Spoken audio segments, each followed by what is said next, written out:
Okay, everyone, I think it's time we can get started now. Yeah, we're gonna be streaming some programming today. Yeah, sorry, I've got a little bit of a stuffed nose. Oh, there we go. Much better. Hey, how's it going? So, I've did a tiny bit of work Sunday, but mostly I did nothing because my eyes hurt. You ever have that where your eyes hurt? That seems pretty concerning. It's probably due to the fact that on Saturday I did a 4 hour stream and then I did like a 5 hour marathon session of playing Raft for the first time with some friends. I think it was more the Raft thing that caused the unhealthy, you know, eye habits of just like constantly staring at the screen for a long time. That's probably what did it. So I just like tried to take Sunday off as much as I could, and my eyes are still hurting a little bit, but here we are. I need to do programming, because I'm a programmer, and when a programmer isn't programming, they don't feel good. So this is my addiction. And wow, what God, of all the addictions you could possibly have, programming.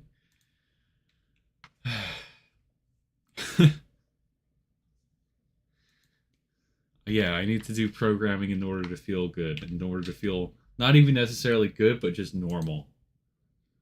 Wow. And I'm looking at this whole paginated list concept. Okay, so paginated list used to be, I have it commented out here. It used to be an abstract class.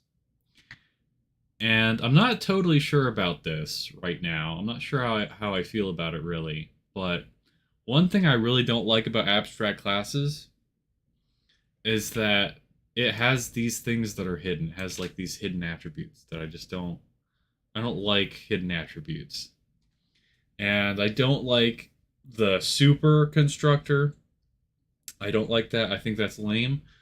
Um so yeah, and I don't like it's just like I feel like it's hiding stuff from me. I don't know. So rather than have an abstract class, I'm gonna write the same code in a slightly different way and see if it makes me feel better. That's literally it. That's literally what I'm doing. So I'm gonna have I'm gonna have an abstract class again, but this time it's a different flavor of abstract class. It's where I mean it's still technically abstract because there's only one of it, and it doesn't have an instantiation. Um, well, yeah, okay. So I'm using abstract class here as more of a static class or like a namespace. That's what I'm doing here. So I'm going to have this thing called paginated list util, and then I'm going to have this interface that tells this what it can expect to exist on the paginated list. That's what I'm going to do. So here will be all the common code to all the paginated lists. Um, it's like a distinction without a difference, really, but we'll see. We'll see how I feel.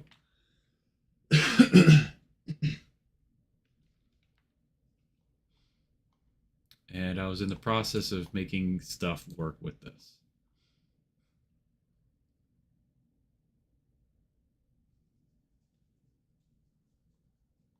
Hmm.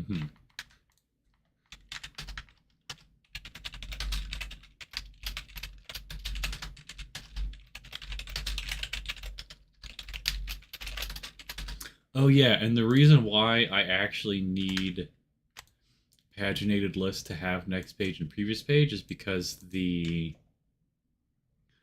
um, page controls UI element is actually so generic that it requires only a paginated list to do its thing, which is interesting. It's very abstract.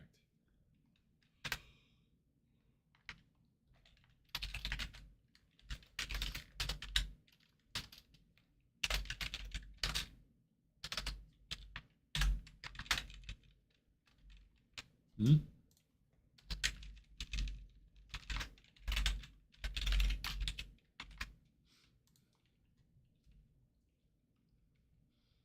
Yeah, that seems right. That just seems right, doesn't it? Yeah.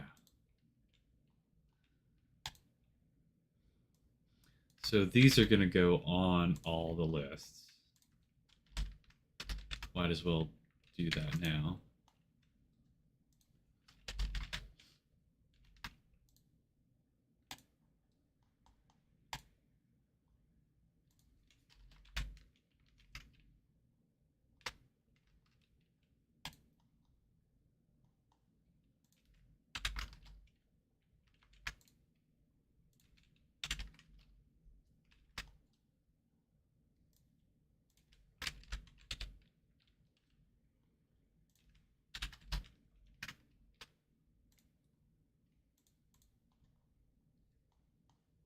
Okay, it's still mad at me. Hmm.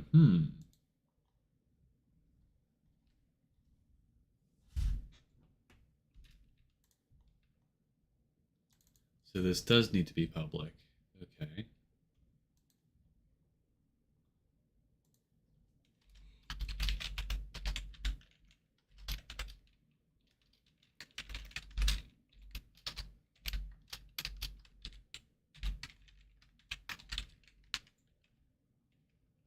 Now, do all of these guys sort of have something equivalent to this set page 0 thing? Yeah, they do.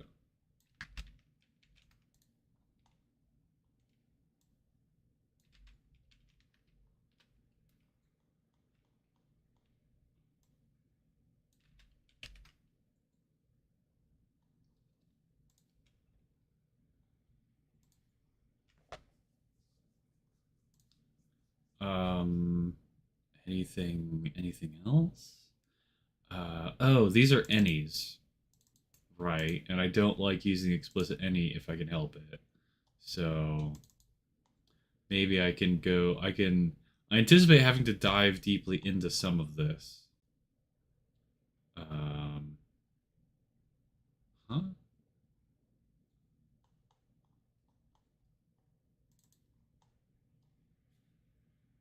There's all contents. Is there no reference to current contents? No, there's not. Meaning that current contents is I guess that makes sense. It's just controlled by set page. But presumably somebody references this.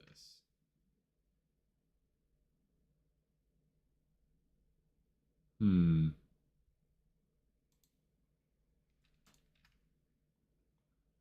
What's frustrating it is that it's showing me places where paginated list current contents is used.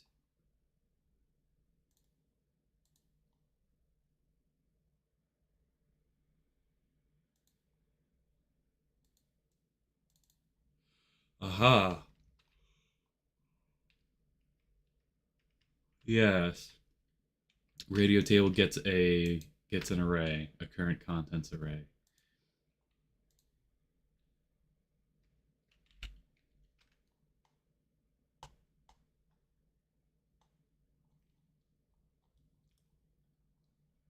Oh, hey Xavier, welcome. You're on the YouTube chat today. Hey. A name? Yes. You're asking for the name of the game. Yes, I have it. Also, sorry, I don't know if you got my message on Behance. I literally had no way to contact you despite trying. The name of the game, um, let's see. I guess I should put a disclaimer that I reserve the right to change the name of the game at some point, like 2 years later, if I want to. But oh yeah, working title is what they call it in the industry. Yes. The game is called Tempo Tonic.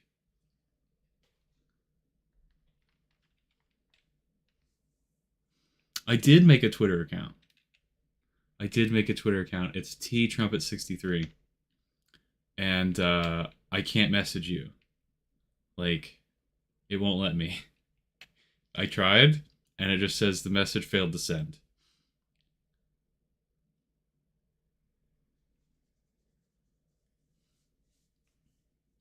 Oh, hey, Sixo, welcome. Raw dogging the coding process? Oh, what do you mean by that? Do you mean like it's weird that I'm streaming just me programming? Cause yes, that is weird. And then it's also weird that it's also weird that I'm just using raw TypeScript as well. Tempotonic. Yeah, you got it right. And then the second T is capitalized, I think, probably. As if it's like two words put together. Alright, you followed me back. Okay, in theory, I can message you now. Cool. Great. I love Twitter. I've never used it before.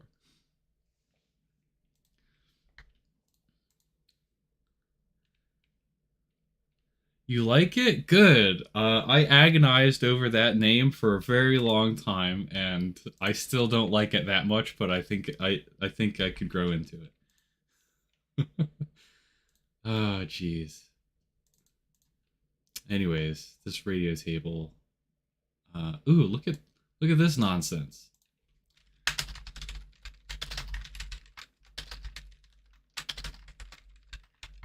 Let's not have it organized like that.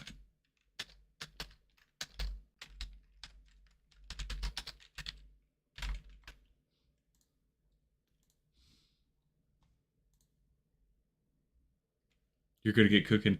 Dude, again, so excited to see what you come up with.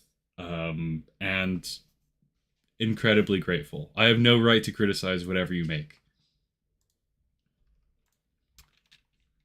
Okay, paginated list util is doing its thing.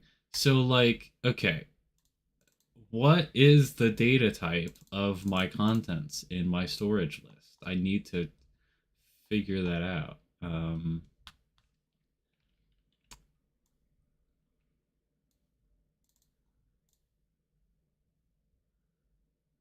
Kickoff load storage list. Uh-huh. Entry columns. It's a string array. This dot storage entry 2 columns. So that's all I know so far. It's some number of strings. So it's probably like a string double array. That's all I know so far, seemingly.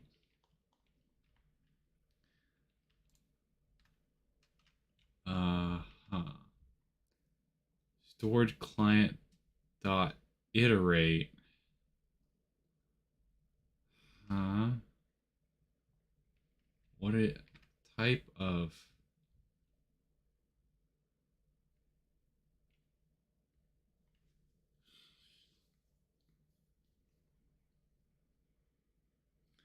what's on the to-do list today? The to-do list today. Okay, right now, I'm trying to replace the abstract class called paginated list, and instead use an interface called paginated list. Very exciting, as you can imagine.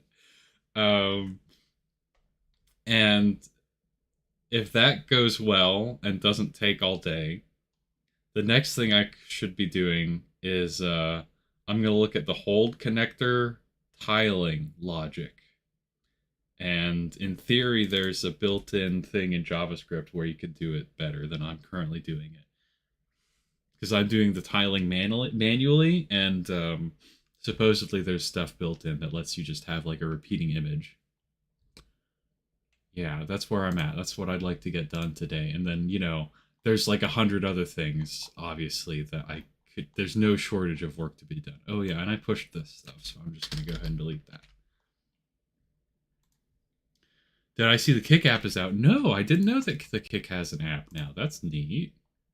That's actually a huge deal because, like, hey, maybe that means I'm going to get more viewers or something like that, right? Because people do love to watch streams on their phones.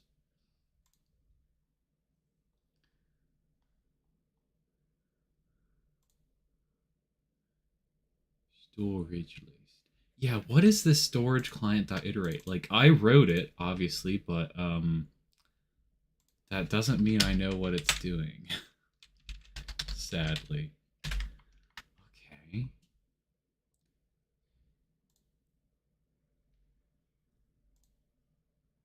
Oh, this is definitely Stack Overflow. I Stack Overflowed the crap out of this, I think. Or no, I just like copied this. What?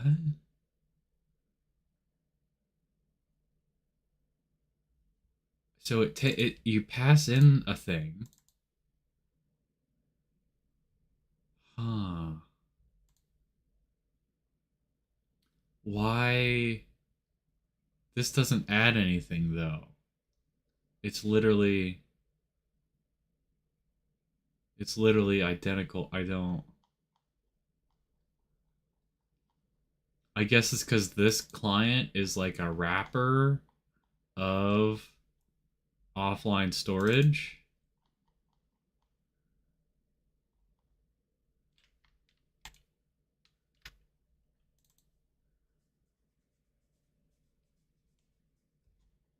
Huh. Yeah. And offline storage is a wrapper for the local forage library. What have I done? Good God, what have I done? We've got 2 layers of wrapping going on here.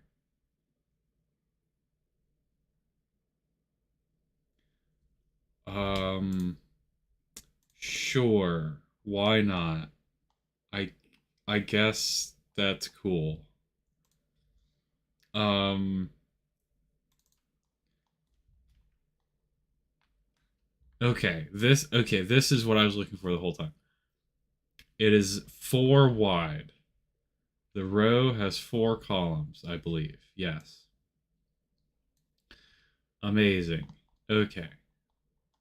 So that means that I can call this a string array.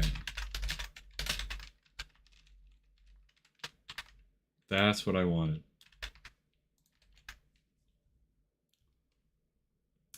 Does that help me at all? I don't know. But somehow I feel better being more specific. Um, oh.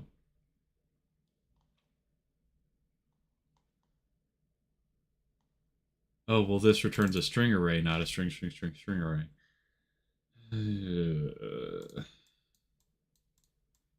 Okay, fine. Okay, fine. But, like...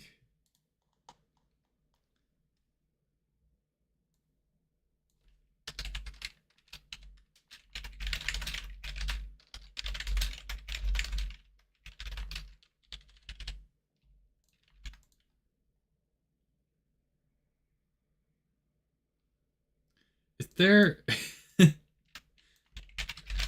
does this work? No, that doesn't. That's C. That's how you do it in the C language, I think. But I don't know if there's a way to express that in TypeScript. Okay, I'm just gonna do string array because I don't.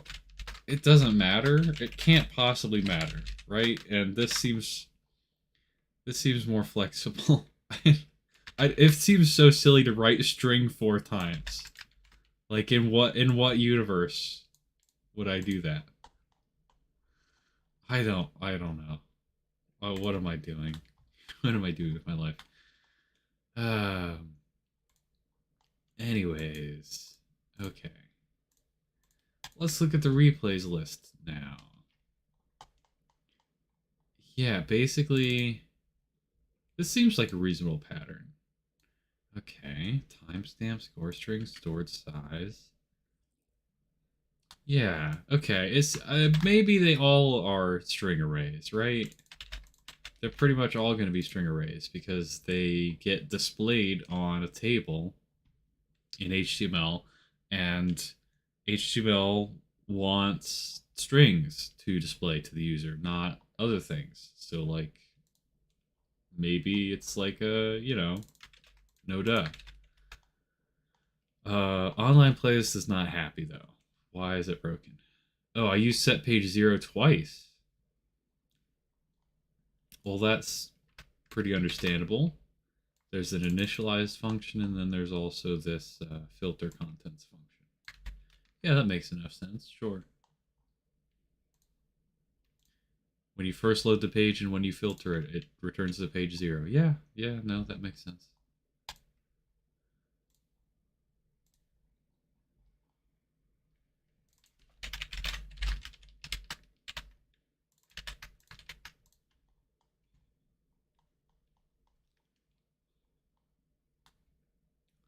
I guess there's just not that much to do here. Like, I wrote this task down because I was just super mad about using a paginated list thing, but maybe it's one of the things where if I was down in the weeds actually trying to solve a problem, I would be more opinionated about it. But right now the only thing I find disgusting is that we have two layers of abstraction on top of the local storage. That's the only part that's like a little bit iffy. And it's probably a similar story with it's probably a similar story with like online playlist, because we've got playlist client. Uh-huh.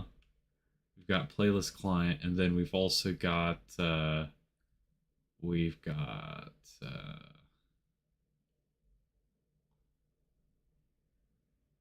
get S3 object. And I'm guessing this comes from another thing, which is not really a wrapper, but it's just like some utility functions that sign the request. So this is also two layers, basically. Yeah. I um whatever. Well, I think I'm just gonna call it. Well, I'm gonna see if it actually runs still. But it's kind of done. Okay, here we go. Check this out. Play from online. It wants get current page. Interesting.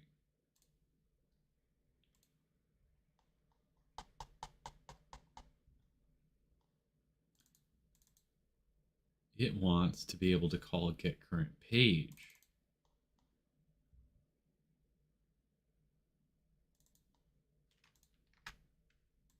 Good. I was just making sure that it uses actually online playlist and not the abstract, not the interface. Yeah. Okay. So specifically, online playlist needs get current page. Why? Because it gets updated every frame, I guess. Okay. Sure. Well, could I not just do... Okay, check this out.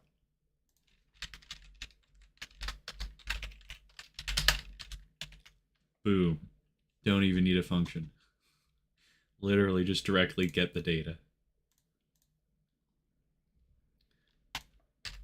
Anybody else have problems?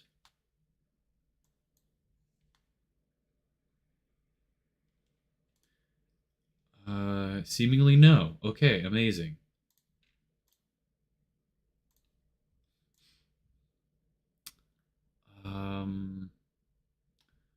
Well, here's a paginated list. The pages seem to be paging. And here's another paginated list that's not really paginated because there's only ever one page so far. And replays. Replays is also a paginated list. Let me go look at that. Nope, I hit tab. Oops. Hello? 30 tab 60. Okay.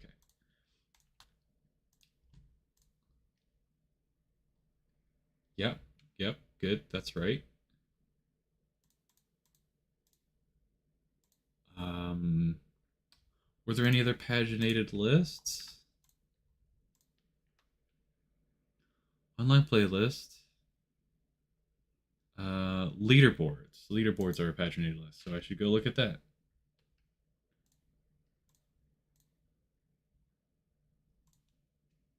Ta-da! That works too. So amazing. I didn't break anything. Okay. I so that code change is done. I I don't have any more strong opinions about what I should do with it, so it's it's good enough, right? Like I don't it's fine. Whatever.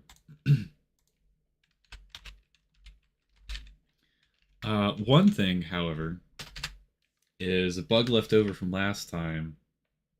Um,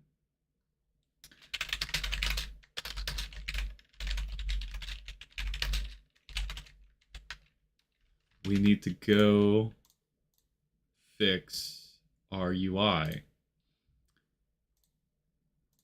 We have a broken UI on here.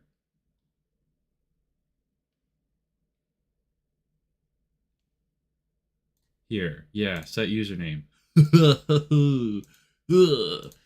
Yeah. Cannot read properties of undefined reading parent element. Yep. Yep, that's a long boy right there.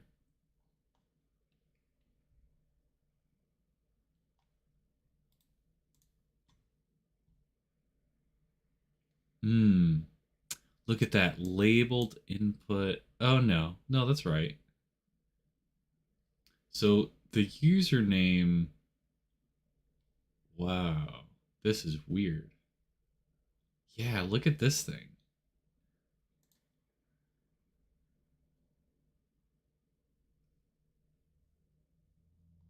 What is its deal? So it says height 100%. That shouldn't cause anything to break so long as the parent has a set height. Which it does? The parent has height 40 pixels. I'm sorry? Come again? And it's totally fine here, height 100%. Here, it's not fine somehow. Oh. Well, I happen to notice that this is style position absolute. Uh-huh. That could be it. Okay.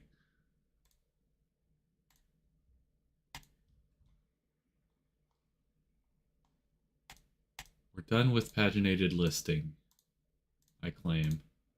Let's go find this UI page.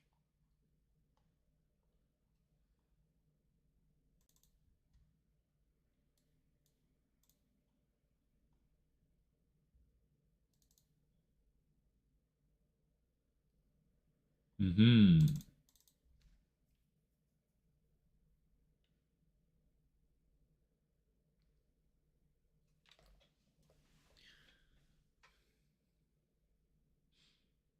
Hmm.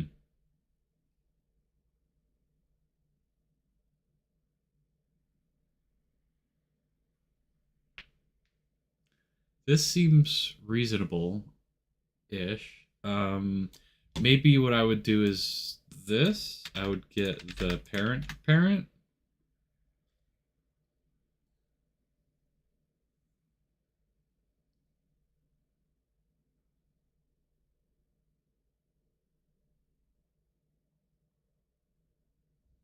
Let's start with that.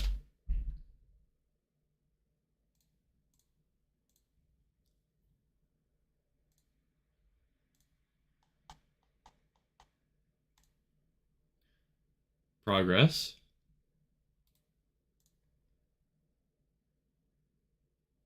I still don't know why this is... Aha, so this is with 100%.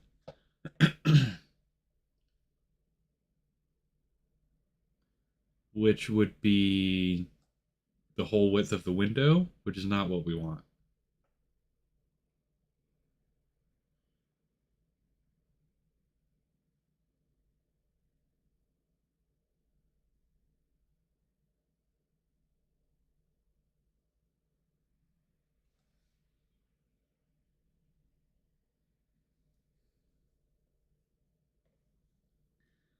Uh, how do we solve that problem? Um, it makes sense for create labeled input to have width 100% because typically, typically I'm using it in the context of, okay, I need to refresh because everything's just super broken. Typically I'm using it in the context of the options menu. That's where it gets the most use. And here, all these guys are in a uh, parent element here that has a fixed width. I think. Yeah. Right here.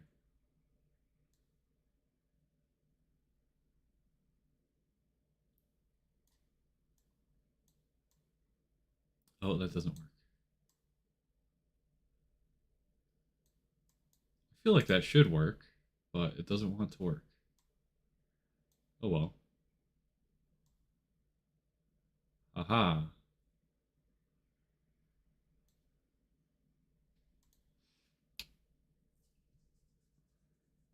So, one thing I could do is I could just, if I wanted to keep using that same function to generate my UI elements, I could just wrap this in a div and set the width on that thing. And that might make sense because I think there's also a password input here that is going to have the same problem. So maybe if I wrap those both in a div.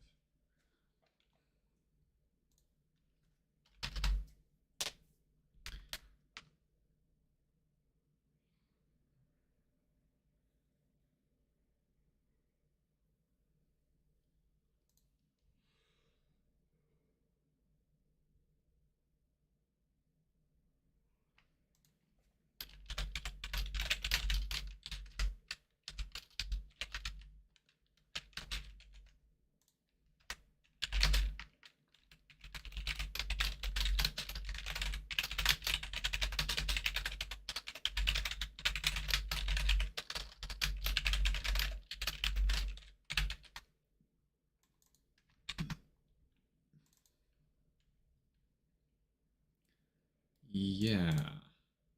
Yeah, totally. This is no longer going to apply.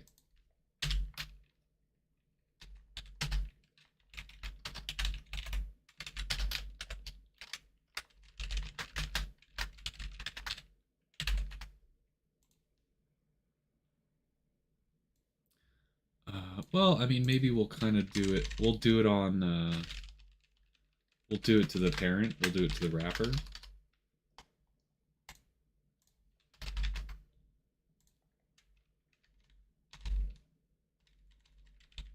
What am I doing here?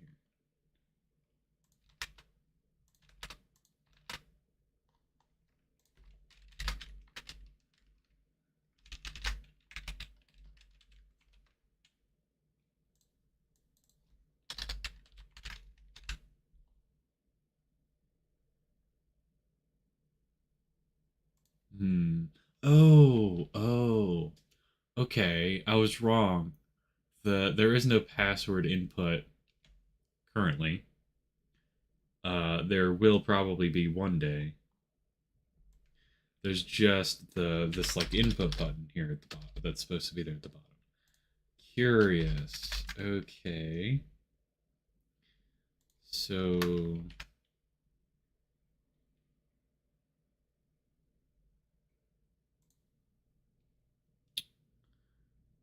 um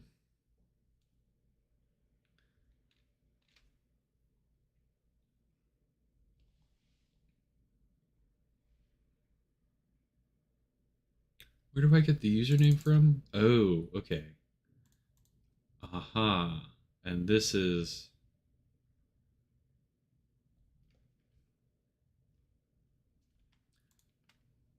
thought I returned the input, like this guy. Yeah, I returned that guy. So this should work hypothetically, right?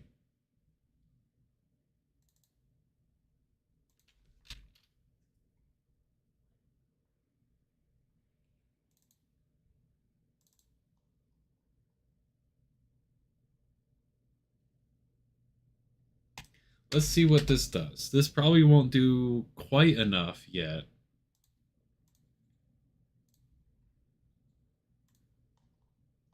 But it's a step in the right direction.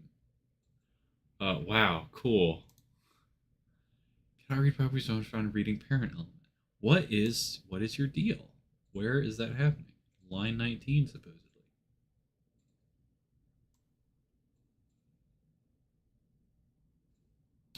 Cannot read properties of undefined. What? In what universe is that undefined?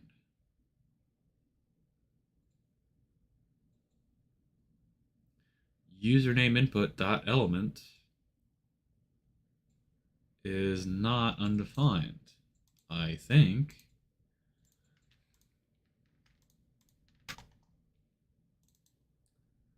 What?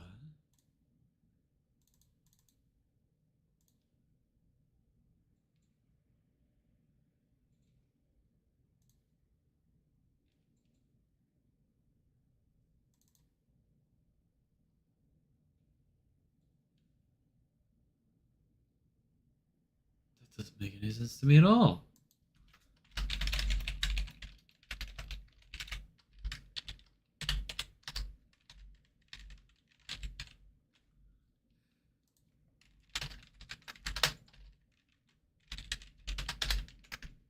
Okay, this takes 3 arguments: username input, and I guess the initial contents, label, ID, initial value. Yeah, label, ID, initial value.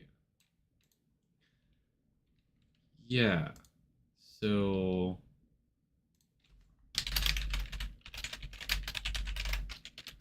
that should be. Oh, it's mad. Oh, that's fine. Whatever. The type is too long to like type out. How is username input undefined? It should not be. What is this thing?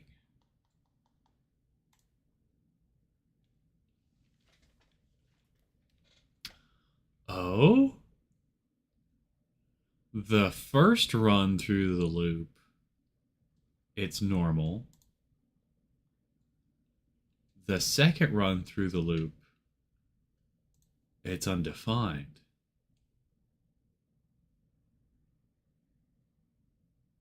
What?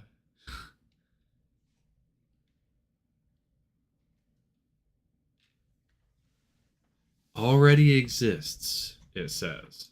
Huh. Is this an error that's like always existed, but I just didn't realize it?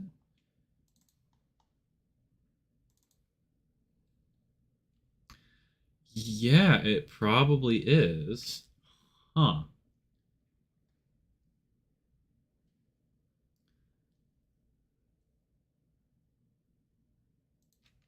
Well, would you look at that?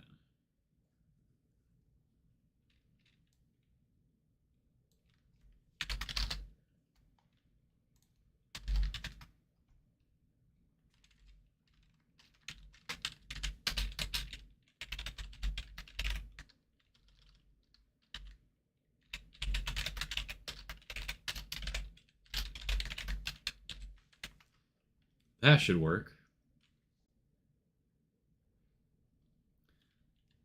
So now every frame should query this div and look for the first input element, and there's only ever going to be one. Yes. Yeah, that was broken. That was always broken. Well, it was broken as of like a week ago when I made the change that broke it. And cool.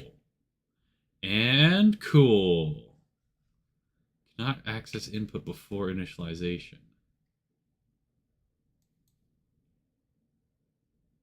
Explain that. Oh. Okay, I'm just dumb. That was silly. Oh, well, it's actually kind of not silly because my IDE should have told me about that. It should be really obvious, in fact, that that's a bug.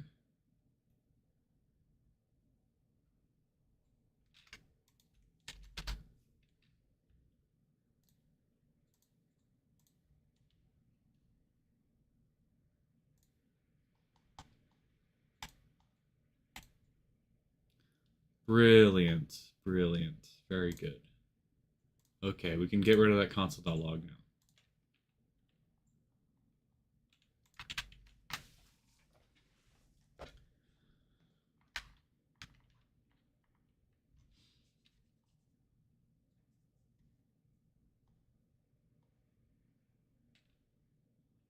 Okay. Um, yeah. Let's check out that element, look at the wrapper, and see what we can do about that.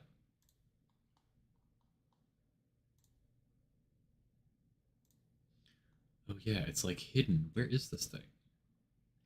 Oh, you know what?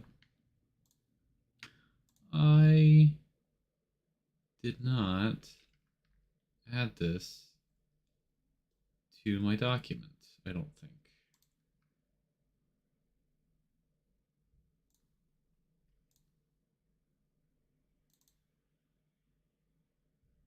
Hmm.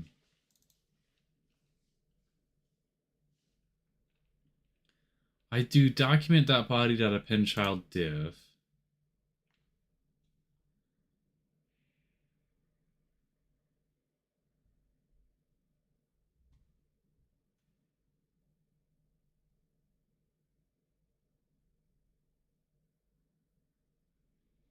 And then I do wrapper div append child username input dev. And then I should, huh. This needs to be, oh, okay, hold on. Yeah, this needs to be in a function.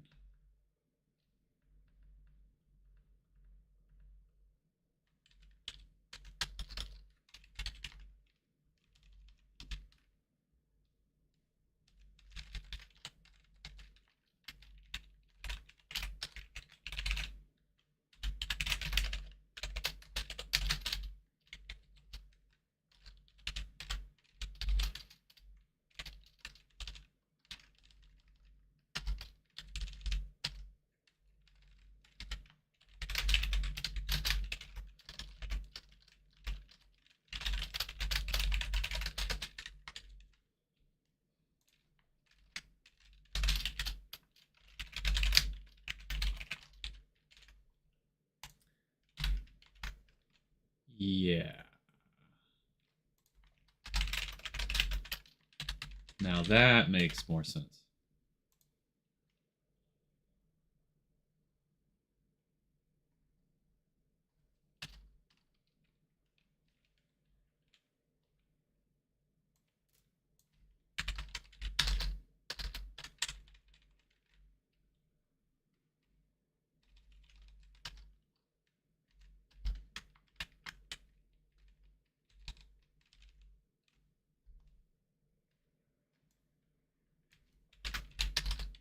I guess I'll put it down here. I'm struggling with this conceptually.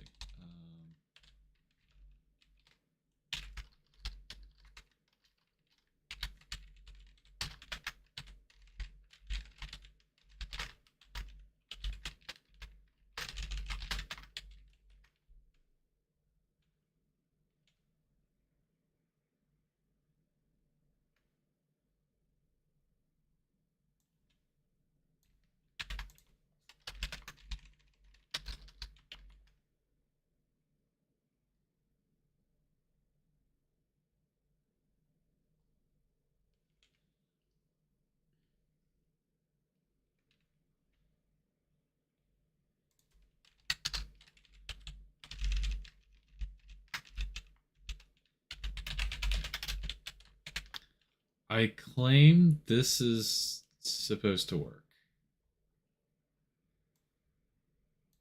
That should at least put the element on screen that previously was not.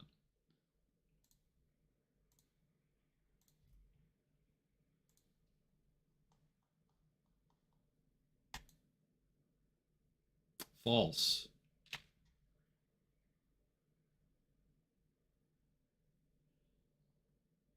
It do not do that. It do not do that. Why? Oh, because again, I didn't do... Okay. Document.body.append child.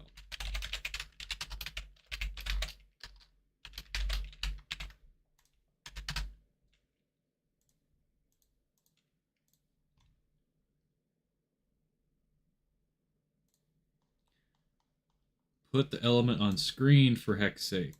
No? No.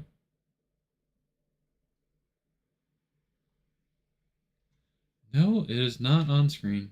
At least I don't see it.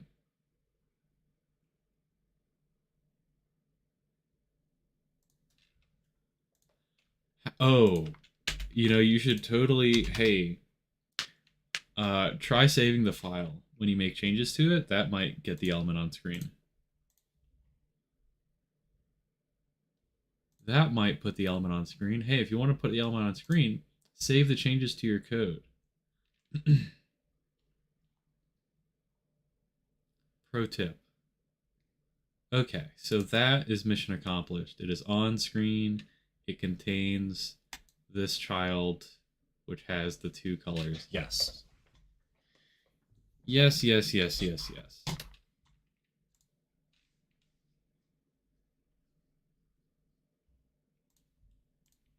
Okay.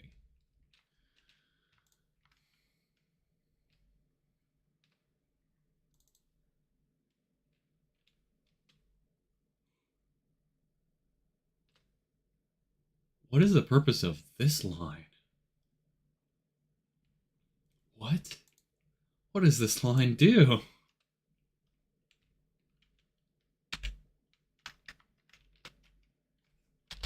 Okay.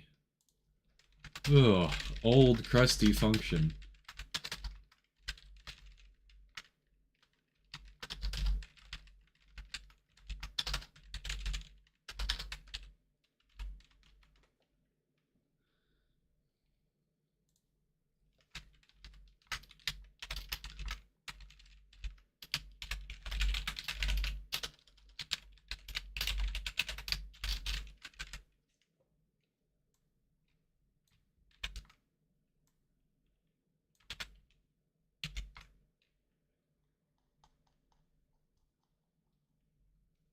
Anyways, now...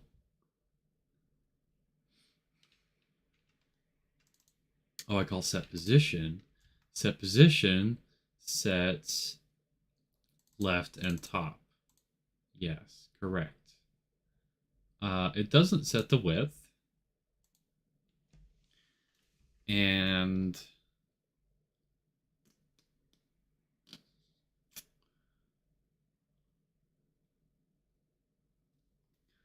And I suppose I'm meant to do that somehow.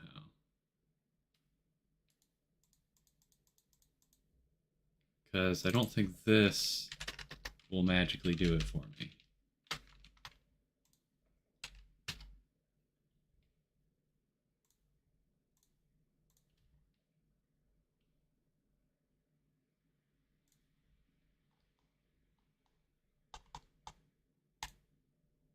No.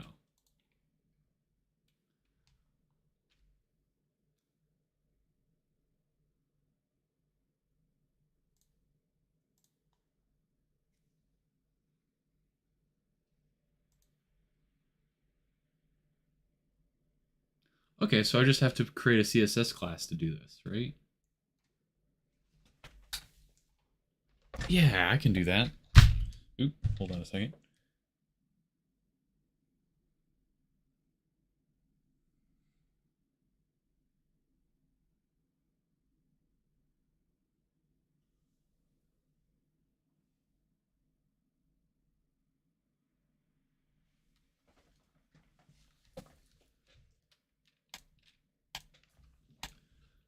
Okay, let's get to that. Let's get to that.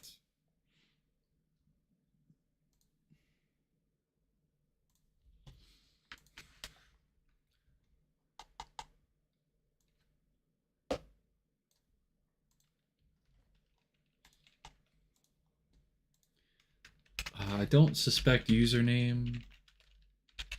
Login. Oh. Oh? Wait a minute.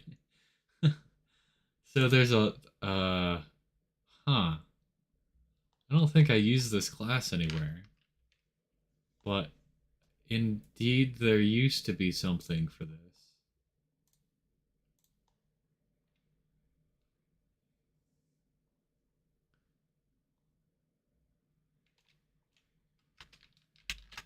Quote login. This does not exist anymore. Yeah. Cool. Alright. Cleaning up some old CSS, which is good.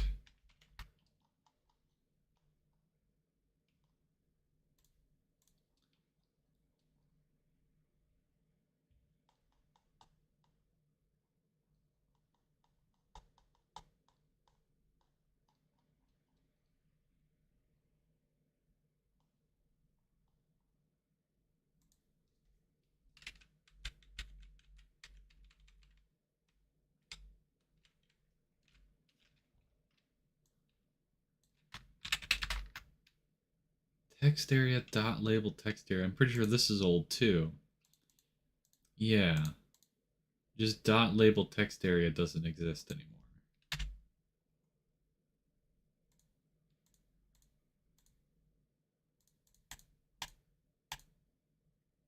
Yep. Goodbye. And goodbye.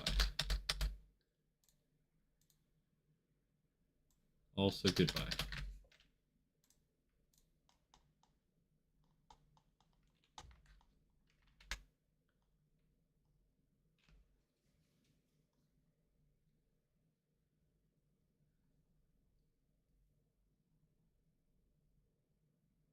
Oh no, and then this is also old. Yep. Yep. Pretty sure this isn't used anymore. Yeah.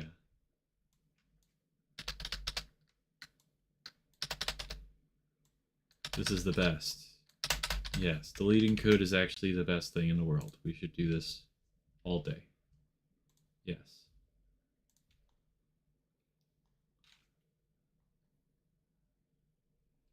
Okay, and now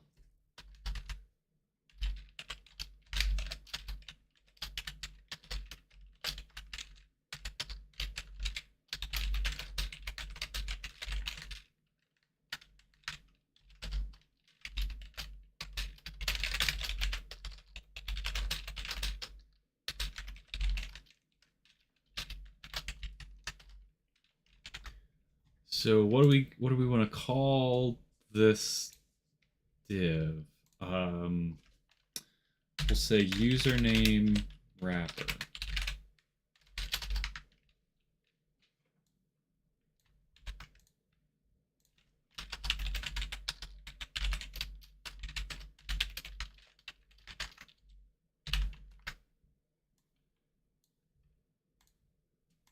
And we'll give it a width. Yep, we'll give it a width, and then we'll put that same width here, and we probably also want to give it a height. The height is currently set by this. It's already set to 40 pixels, so we just need to copy that here so that it gets centered properly or positioned properly, because this is my current way of positioning things. If they're just like a single element floating around. And I know it's really hideous. I know this is a horribly hideous way to do it, but I can't think of a better way. It's all I've got.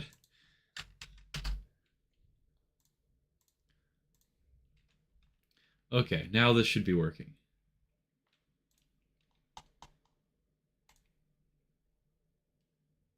It is, in quotes, working.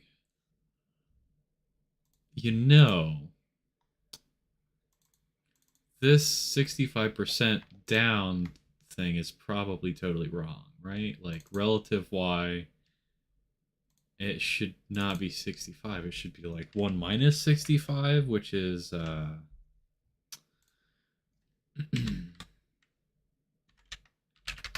35. How is that ever working? I don't know. Oh, no, no. Yeah, no, okay. Yeah, yeah, I'm dumb. I'm dumb. It was set to 35 before. Okay. Yeah, that's fine.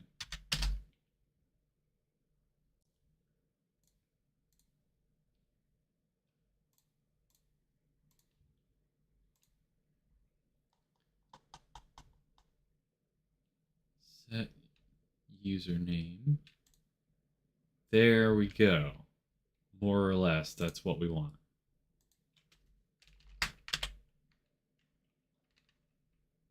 And if I hit submit, it goes through the whole process and it didn't break, so that's good.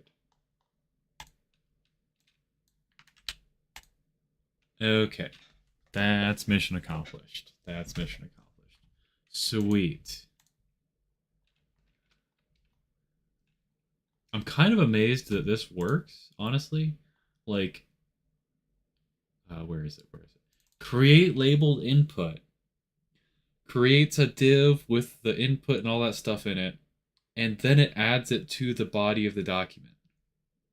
Document.body.appendChild, the div.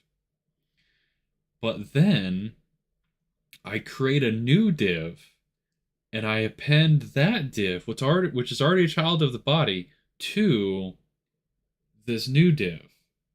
So like it must reparent it. And I thought that reparenting things would just cause an error and HTML would get mad at you, but evidently that's not what's going on. And that's really great for my use case. That's a really great thing. Because then that might really complicate some stuff if that wasn't the case.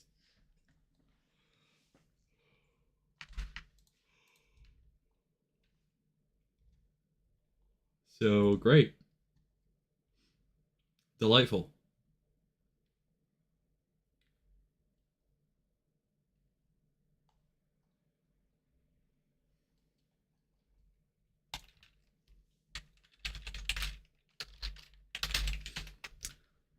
Let's push these changes now. It's a fix that's important, and I would like to claim that I addressed it quickly, so I'm going to do that.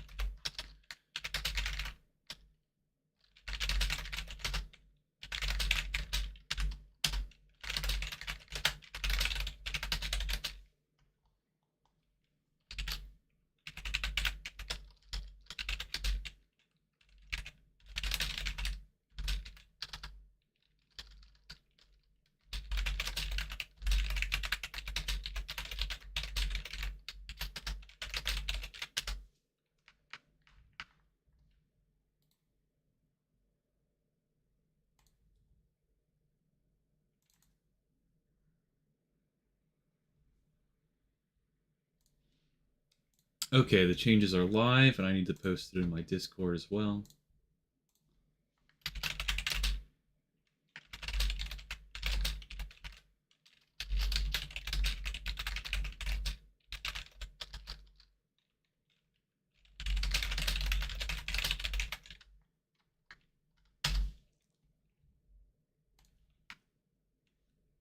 Neato. Neato, cool.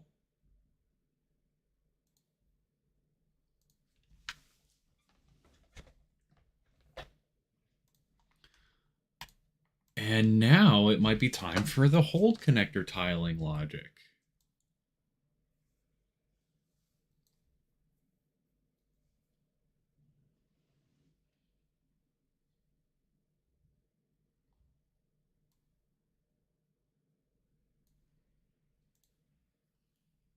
Okay.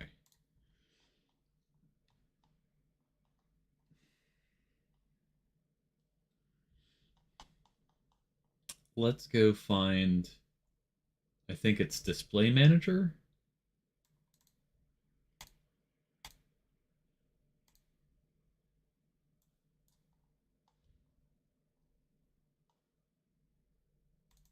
Yeah. Okay. And we've got this big, massive block of how many lines? Like 70 lines of code to draw the hold connectors. And man, I don't know. I don't know about any of this. uh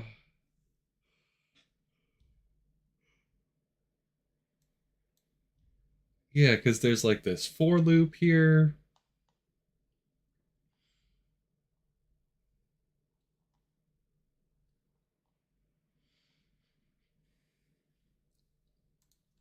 Okay, so how am I gonna figure this out? I want to try JavaScript's create pattern logic. Okay, so that's probably where I should start, right? I should start by Googling that. That's something I can do.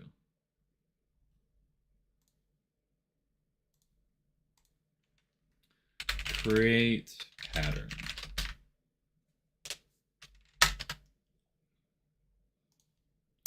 Canvas rendered context 2D dot create pattern. Yes. This method of the Canvas 2D API creates a pattern using the specified image and repetition. Okay, so you specify an image and you specify repetition. Yes, that's true. And it creates a canvas pattern. A canvas pattern is an interface, and it represents an opaque object describing a pattern. Okay. Based on an image or a canvas or a video, even. Dear God. We're not doing that. Can you imagine?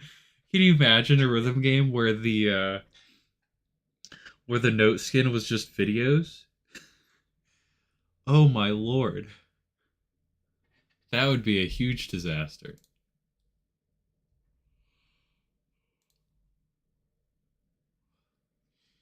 Okay, this method doesn't draw anything to the canvas directly, of course, it just creates the pattern. The pattern it creates must be assigned to the fill style or stroke style properties, after which it is applied to any subsequent drawing. Mm-hmm. That makes total sense. Yes. Man, you can use a video frame. You can use video. That's so crazy.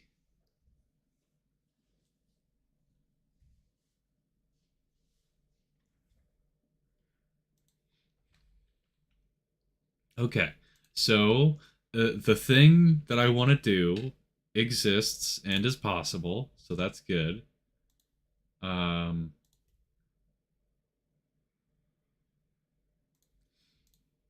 I now need to figure out how I will test it and begin integrating it.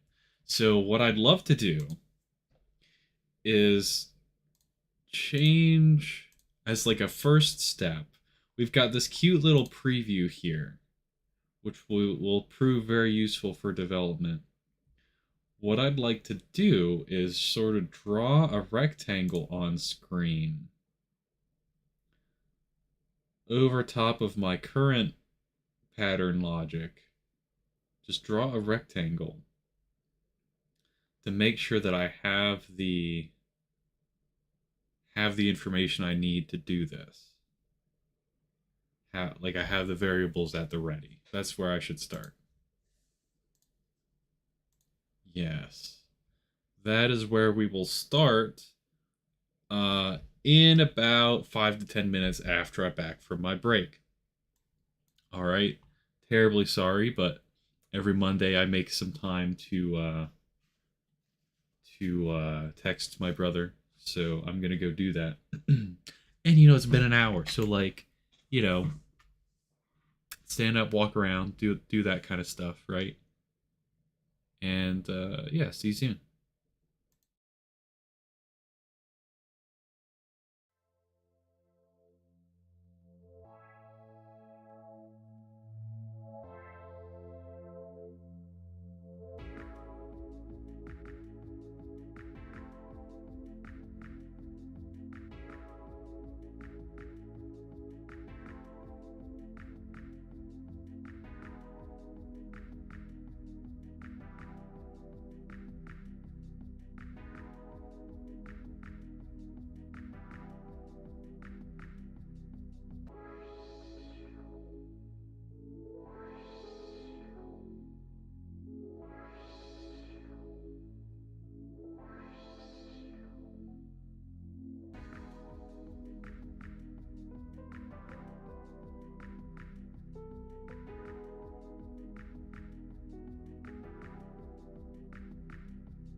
Okie dokie, we are back. We're back in it.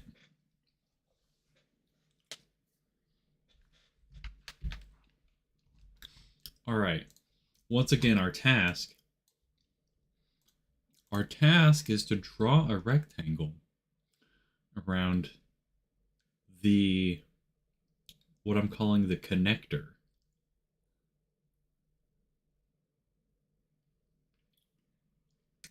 Which is it's the line between the start of a hold and an end of a hold.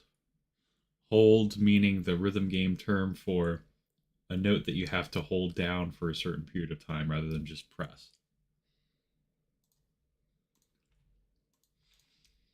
Okay.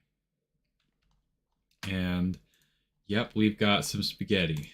We've got some spaghetti to sift through.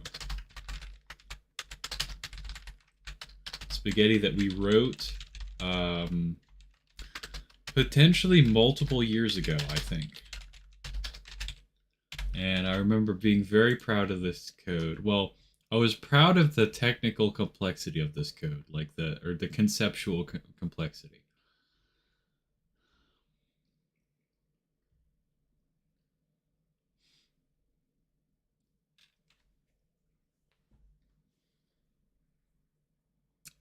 There's a frickin' for loop. For I equals 0, I less than track dot length. Current note equals this.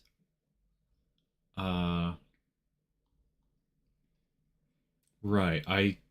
I'm asked, this function is asked to draw all the connectors within a certain time range. So naturally,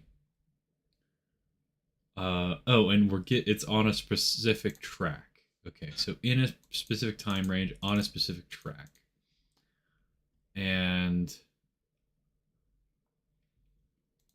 we start with the I equals 0, I less than track dot length. So I start with the first note in the track?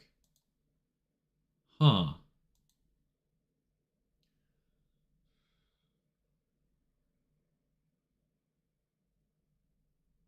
Sure. Okay. That seems kind of inefficient, but sure. If current note dot time in seconds is less than least time, then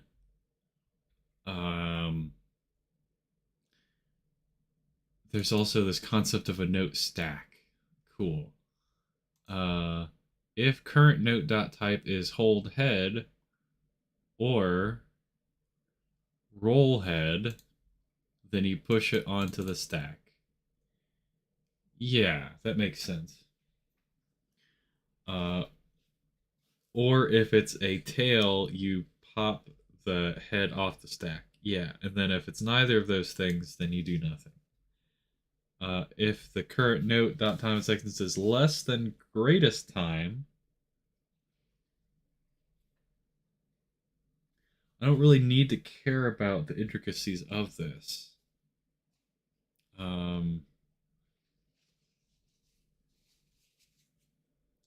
What I'd like to do is be able to get a start and an end, but that simply may not be possible. Not at least in an easy way.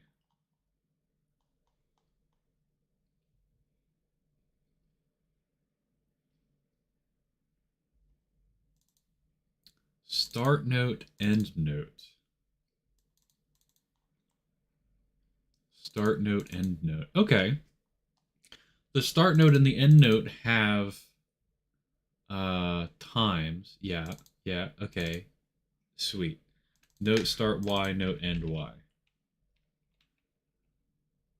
Yep. Yep. Yeah. Okay, so I can draw a rectangle right here, I claim. I just need the global context.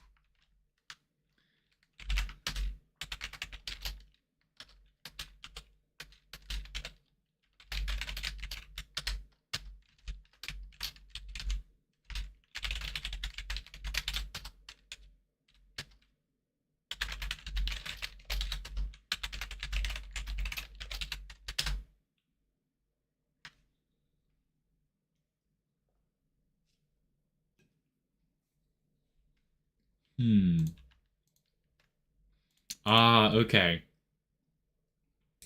Yeah, so all of this logic is just to get the start and end note. And then this inside stuff is the real tiling thing. Yeah. So this inner stuff is the stuff that I could get rid of.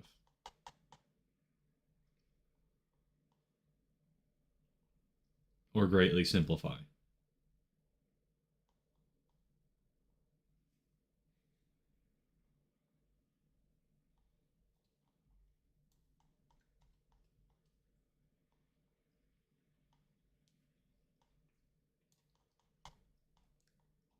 Yeah, that's actually a lot. Yeah, that's actually a lot.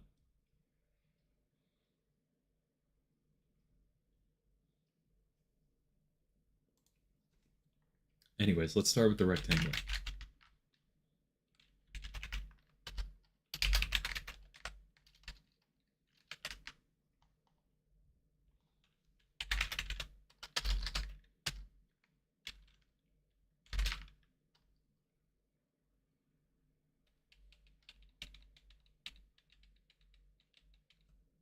Hmm. Top left Y. So it would be note start Y, draw start.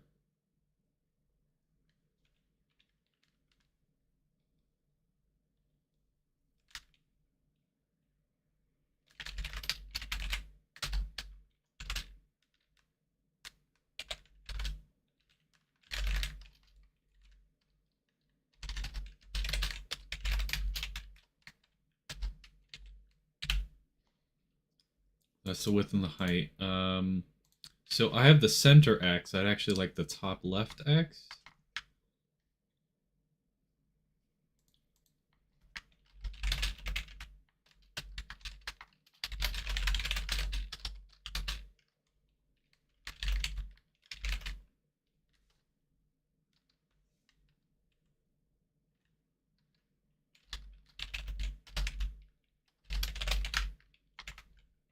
We can do that because, wait, note size. I have note size. I'll just, yeah. Minus note size over 2. And width of note size.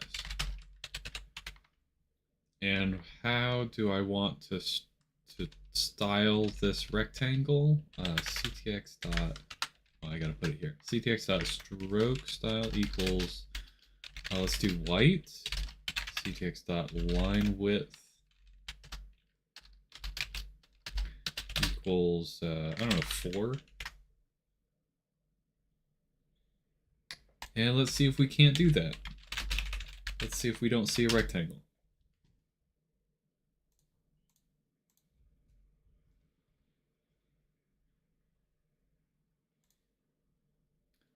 We do, in fact, see a rectangle.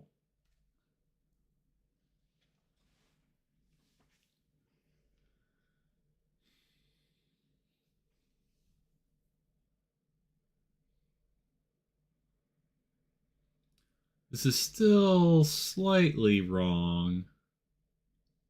Like, for one thing, I thought this was going to draw on top of it, but it didn't. It's a little bit surprising.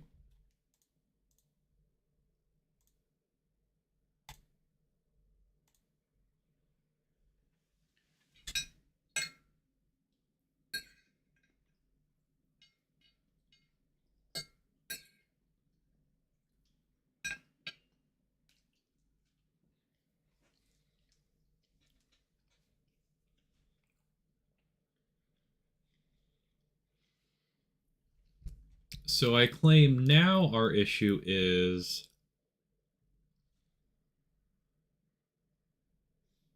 well, for one thing, the tail, the actual image for the tail is like a little bit messed up. It's got some like black pixels just hanging out around the edge, which is not, it's not what you want. But for now, I'm just going to ignore that, and I want to focus on just this part. So I want to take the, I want to shift this down slightly.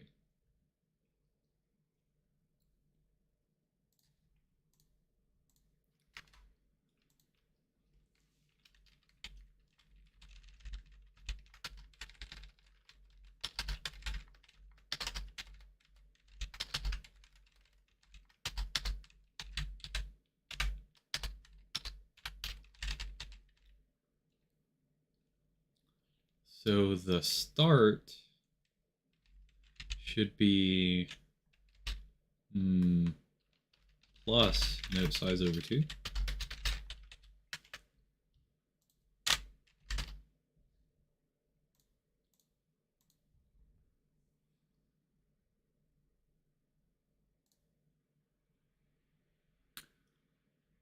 Yes, but the total height needs to be reduced consequently.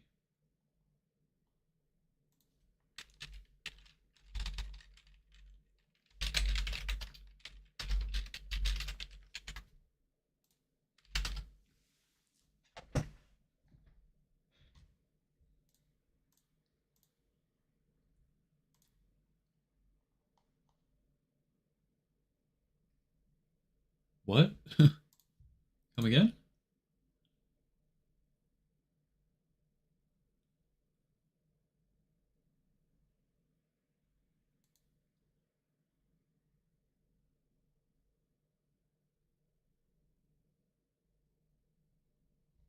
I'm sorry, what?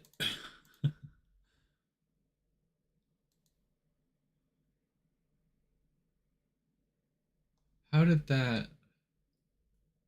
What?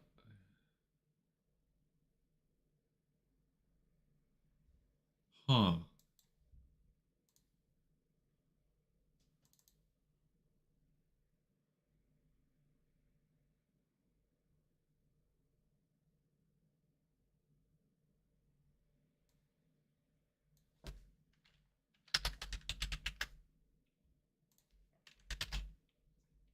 I don't really understand.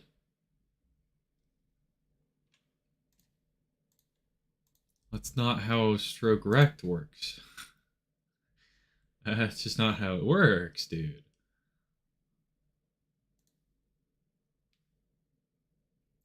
Yeah, this is the top X and this is the X and Y, the top left corner right here.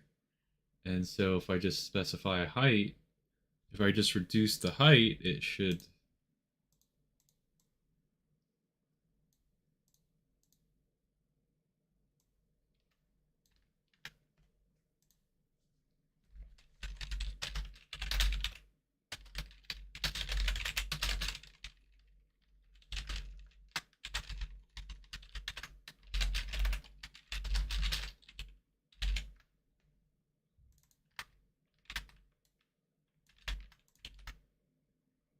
X, Y, width, height.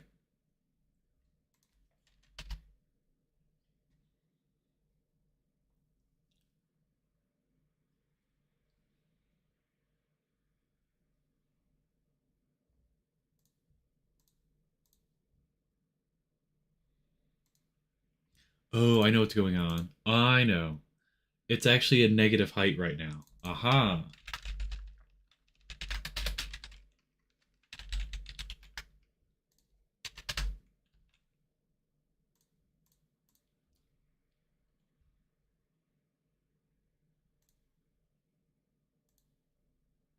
Huh. Unexpected. So the concept of note start, and note end are like a little bit reversed in my head.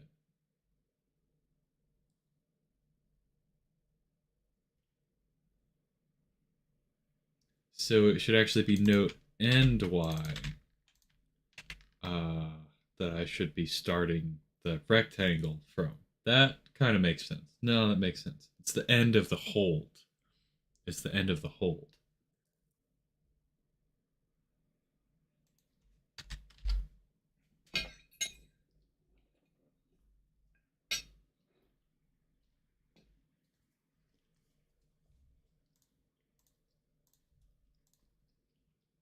There we go.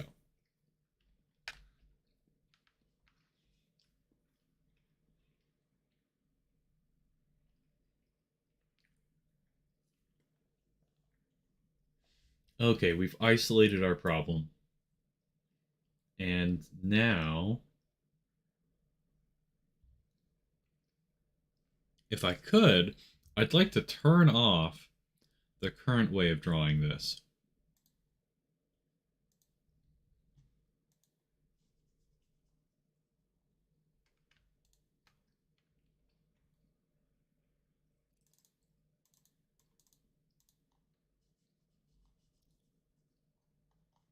Where's the tail?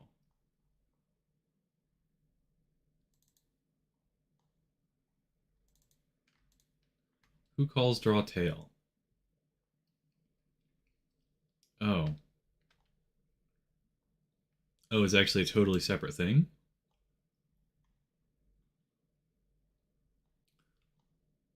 Okay.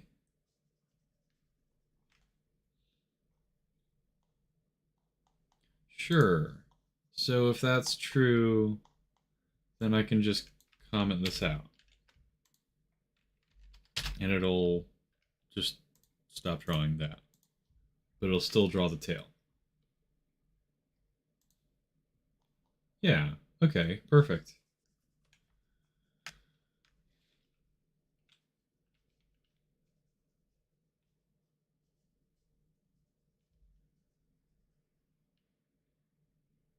And I'm pretty sure this doesn't work if I flip the scroll direction. Yeah, no, it's still slightly broken if I flip the scroll direction.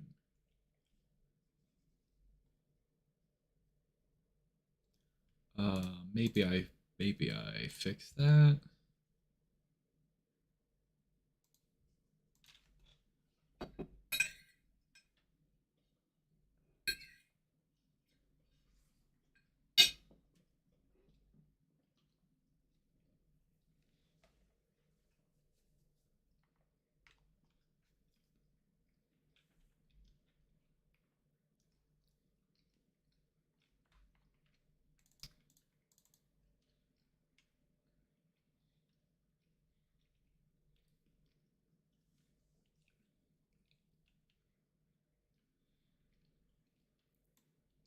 This might be useful.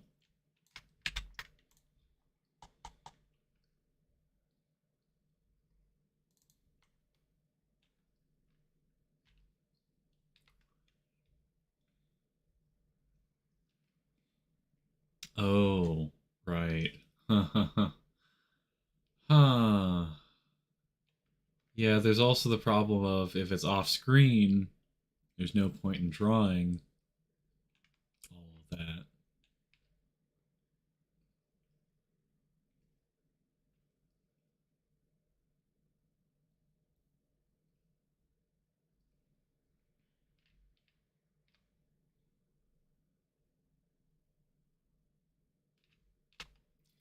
Right. Okay, that makes sense.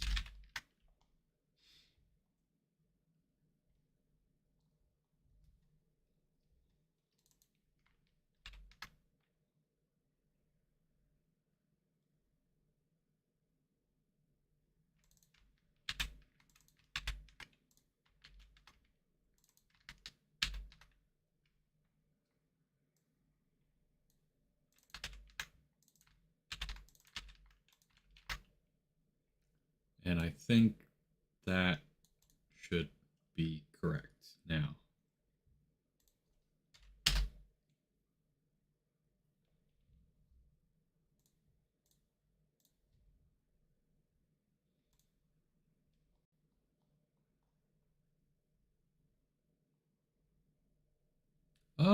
That's slightly wrong. Oh god, there's so many edge cases. Oh, I remember why this took so much code to figure out now.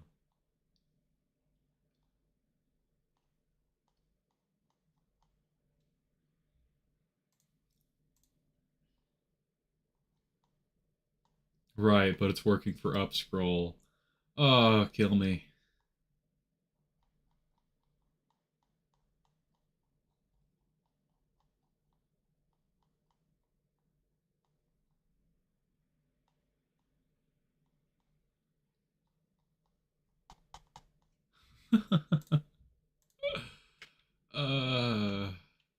Okay, let's start without the adjustments. We just draw a rectangle from min y to max y.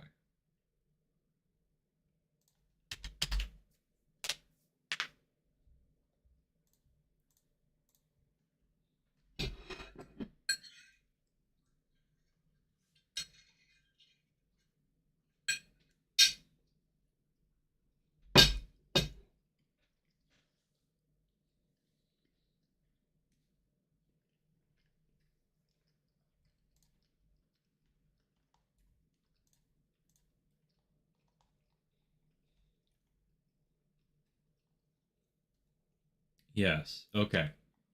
100% working.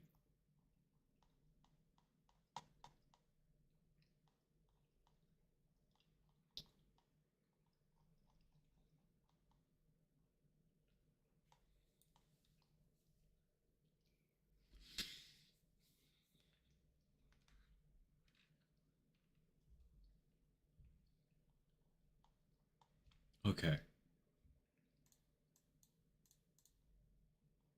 Up scroll, same story. Very good.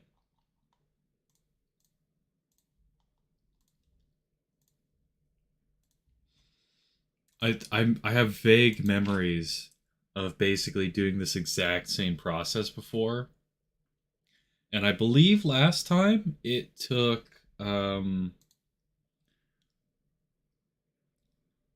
many hours over multiple days. Took many hours.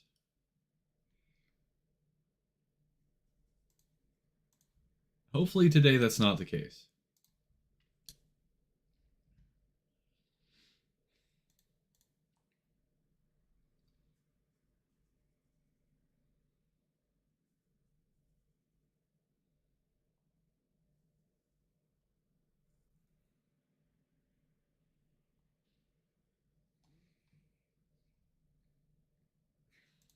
Okay.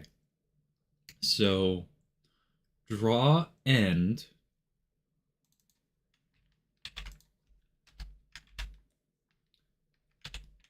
We actually don't care about the draw end, we care about the tiling end, which is half a note size away from the center of the tail.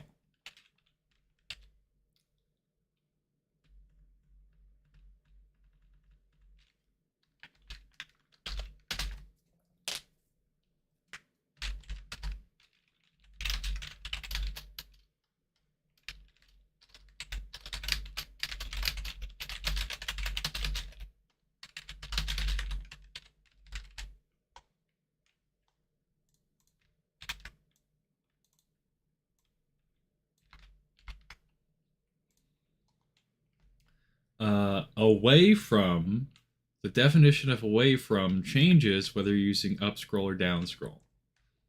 So we have to be like,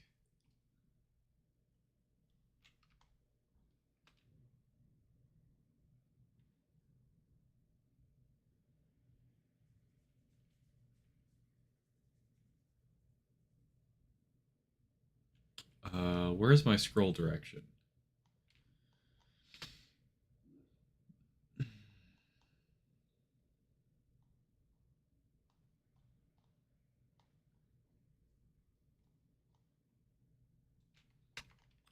Hello, scroll direction. I think I'm gonna have to get it from the display config, that's fine for now.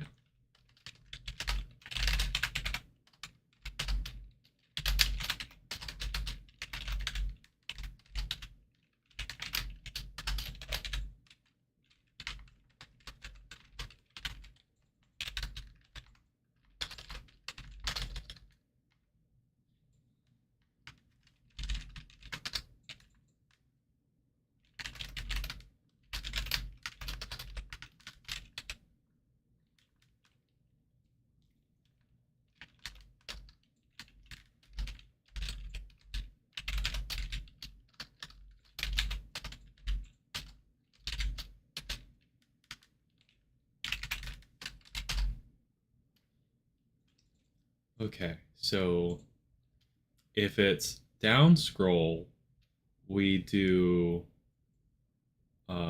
plus. That would be the direction moving away from the tail.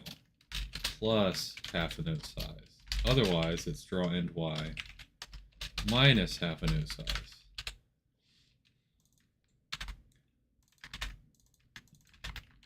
Okay. Let's see if we did that step correctly. Nope. Nope, nope, nope, nope, nope, nope, nope, nope.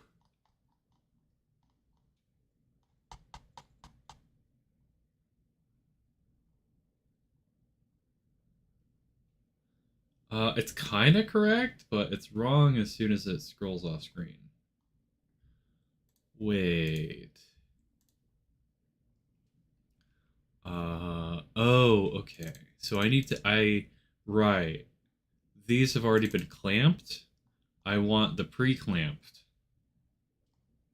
I want the pre-clamped version.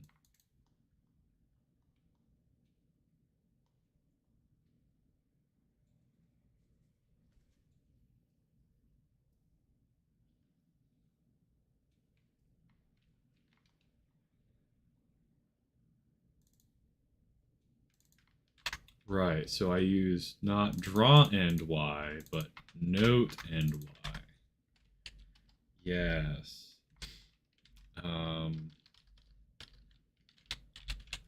And then I need to clamp it.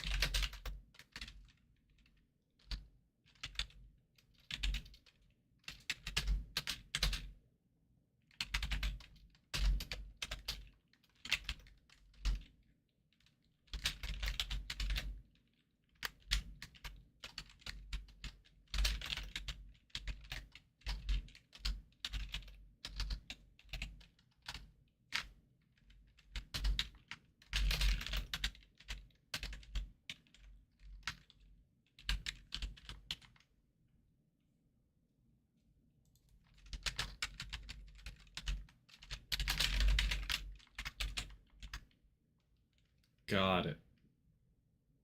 Also, why does this not have bottom?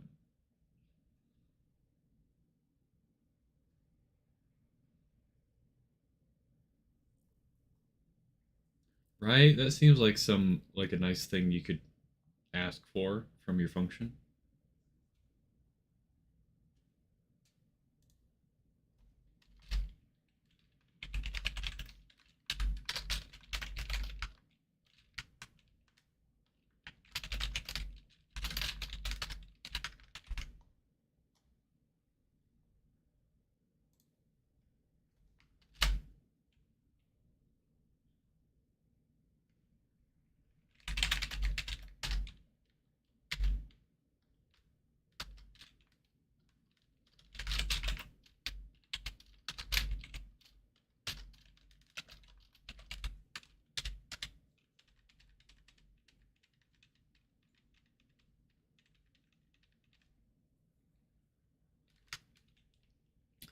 Let's see.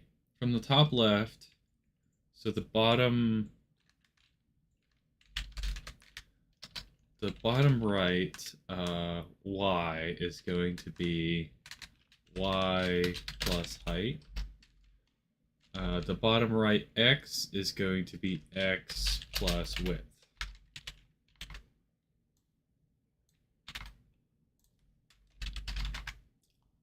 And let's see what we can do here.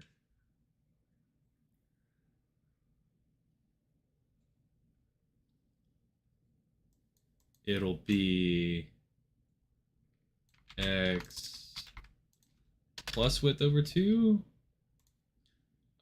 Still going to be y plus height for that,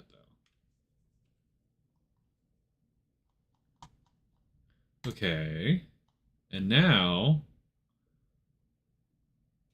in theory, I can simplify my calculations a little bit. I just hate having to do this plus height nonsense all the time. Seems so unnecessary to waste CPU clock cycles on that.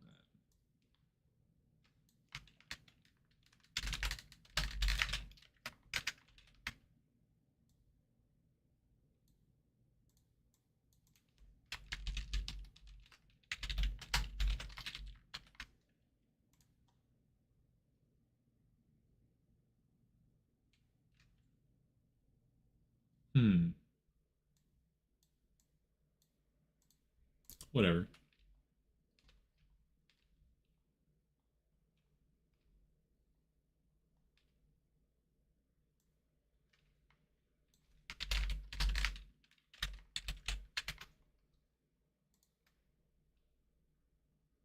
Okay. So tile end Y is happy. I'm happy. We're all happy.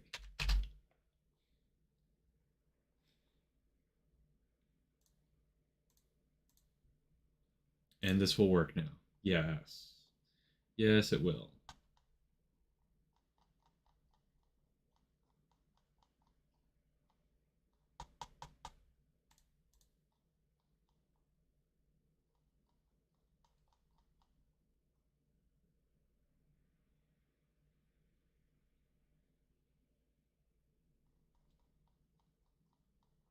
Well, it'll only kind of work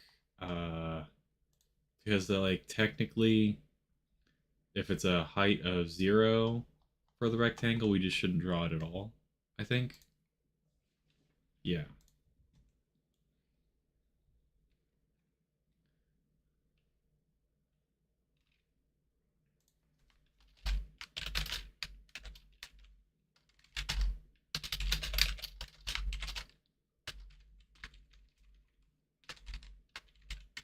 And I assume we have a check like that here? Or maybe the check is in here? I don't know.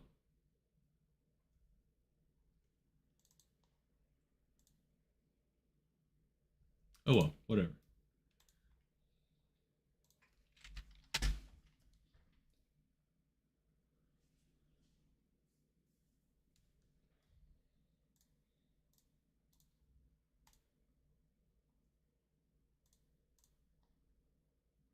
Yeah, there we go. Now it actually just stops drawing at a certain point, which is what I want. Fantastic. Okay.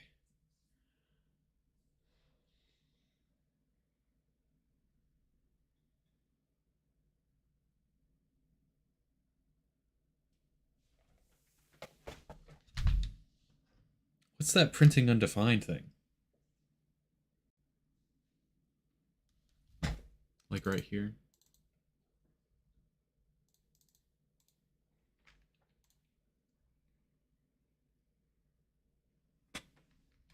Oh, that's weird. Look at that. That's still line 791. Okay. Let me go get rid of that. That shouldn't be hanging around. I forgot to delete that last time.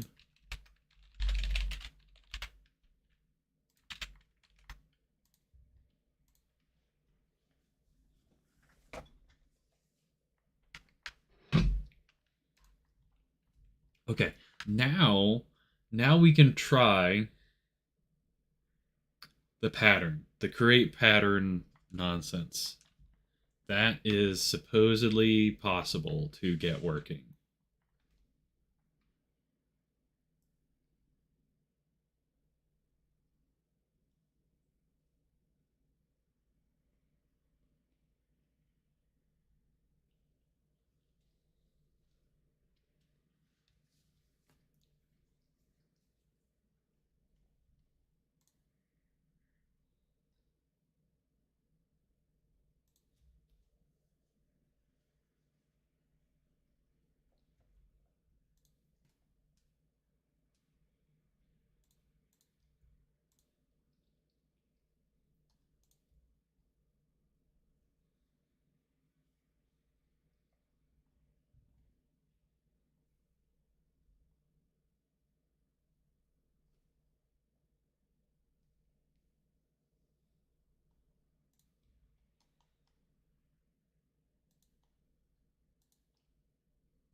Dude, it's even.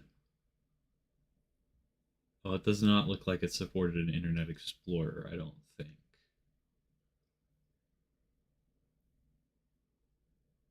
But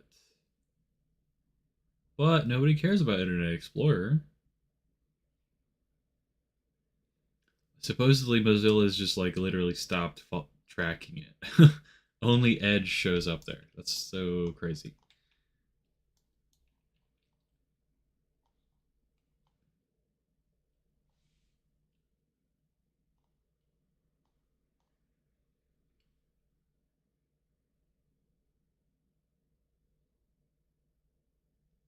Okay, this should be doable. So let's come over to our note skin, I guess, because I need access to this image element.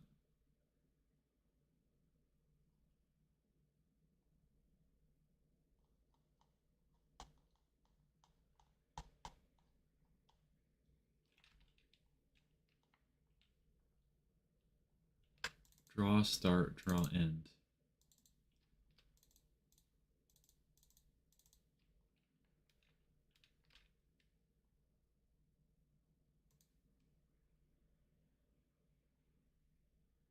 Good lord. Or I could just make this public for now.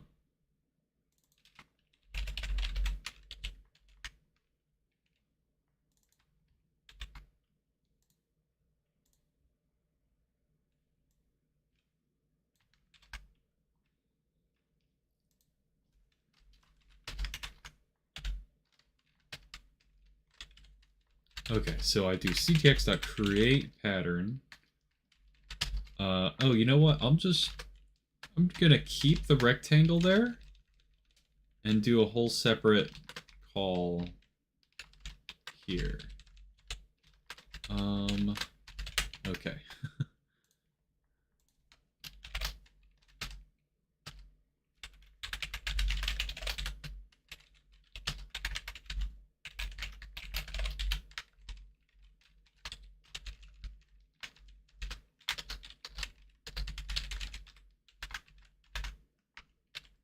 Boop and repeat y.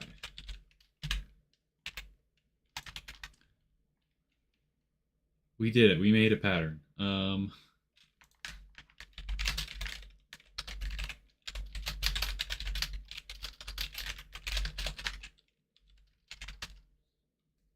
we do ctx.fillRect with that pattern. Same exact parameters here.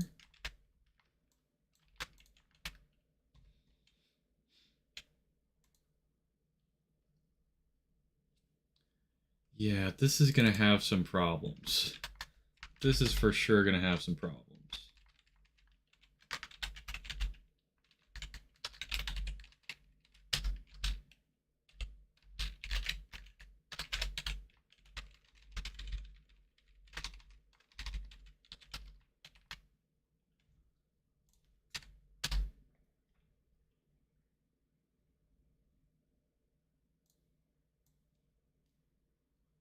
Let's see what it does. Nothing. It does 0 things. Okay. That's actually the worst thing it could have done.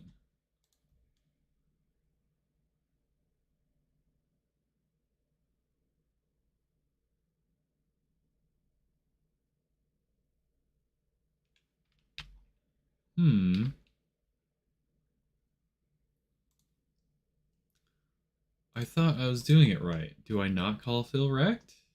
Let me see their example. Pattern equals create pattern. Fill style equals pattern. Fill rect.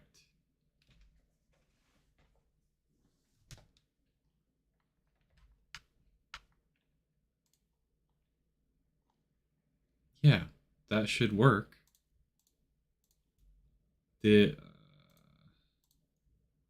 I saved the changes. Did I not? Oh, did I not compile? Am I crazy? Did I forget to compile?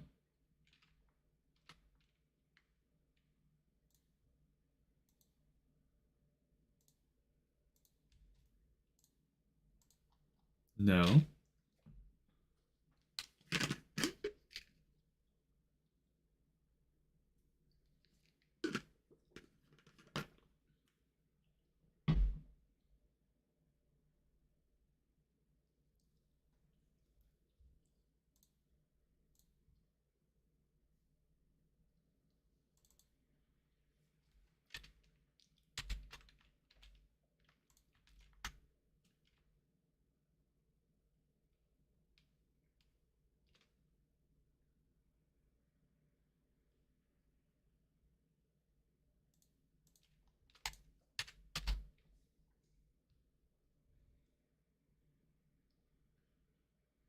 I've never used this before, so it might have weird rules that I don't know about.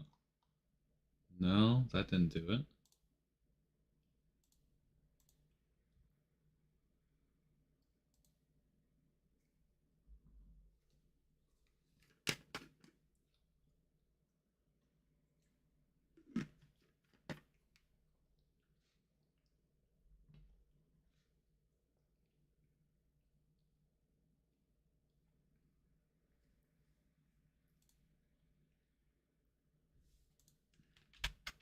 Let me show you what I'm looking at.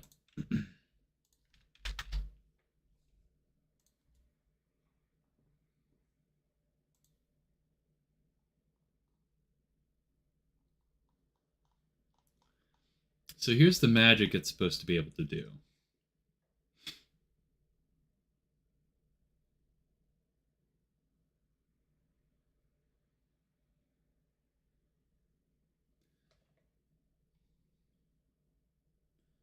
I suppose it's possible that it's not loaded yet. That seems really unlikely, but it's possible.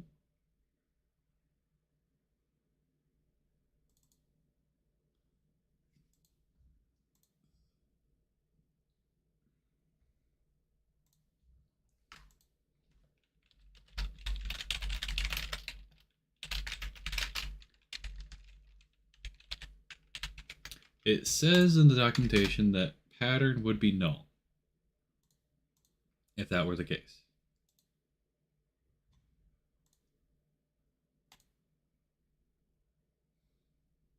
That's so not the case, not even once.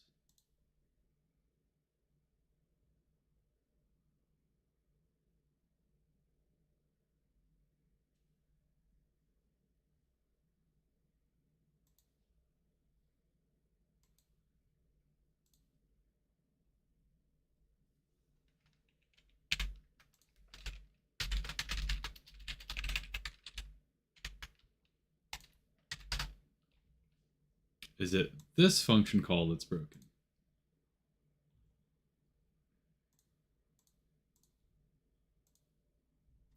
No. If I set the fill style to red, it works. If I set the fill style to the pattern, it don't work.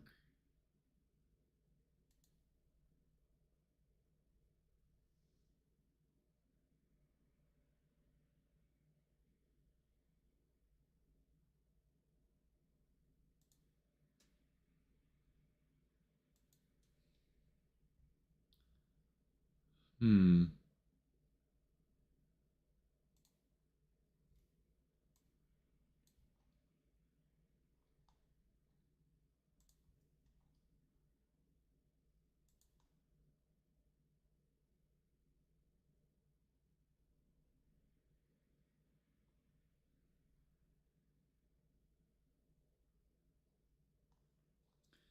Is it that the image is too wide?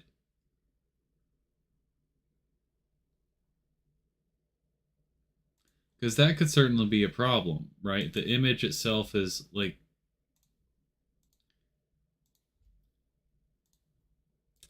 these images are 80 by 8 by 80, but they're being drawn at 40.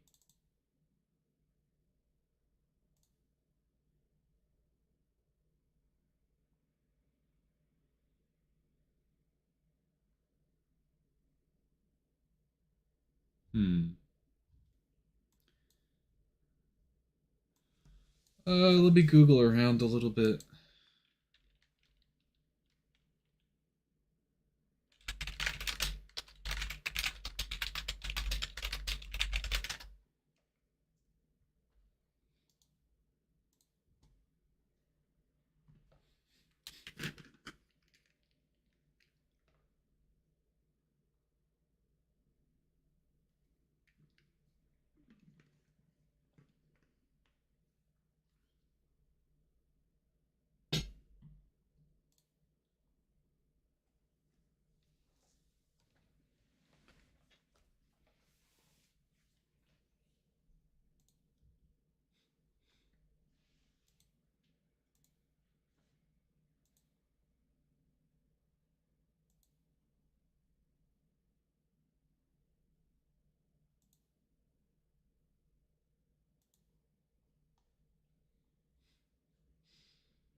I don't get uh, a clear.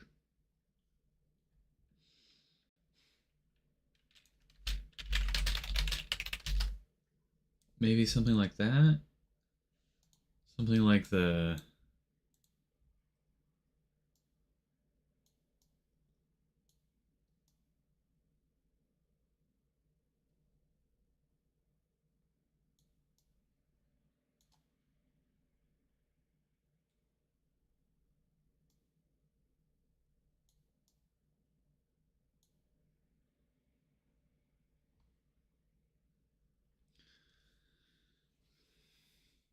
It seems like a very common pattern is for people to draw to an off-screen canvas and then use that off-screen draw the image to the off-screen canvas resized, and then use that canvas as the source for create pattern. But that what I'm doing right now should still work. Like it should be wrong, but it should still work. So I'm kind of baffled.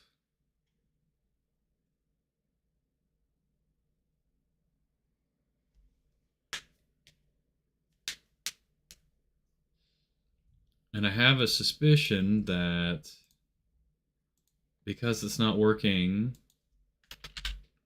like this, why do I think it should work otherwise?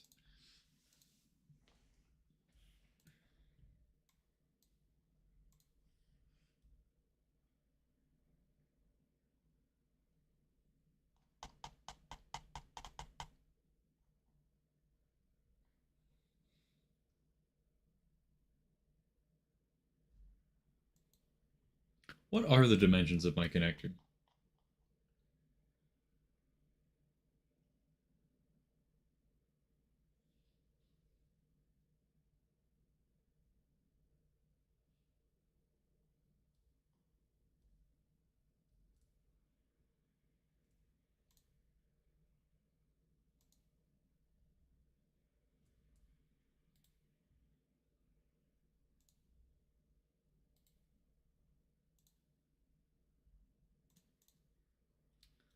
$80 by $98.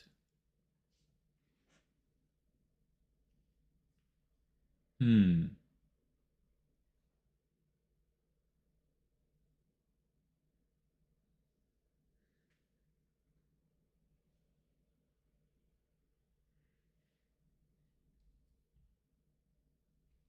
Okay, question. Question. What if this rectangle is just too small and it literally can't do it? Which would be terrible. but what if that was the case?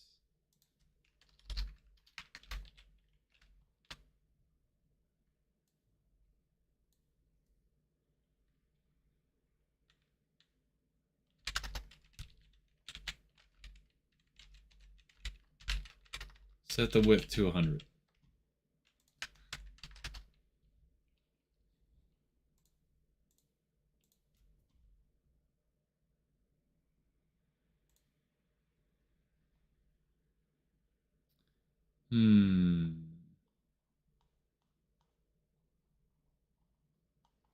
Now it works. Oh boy.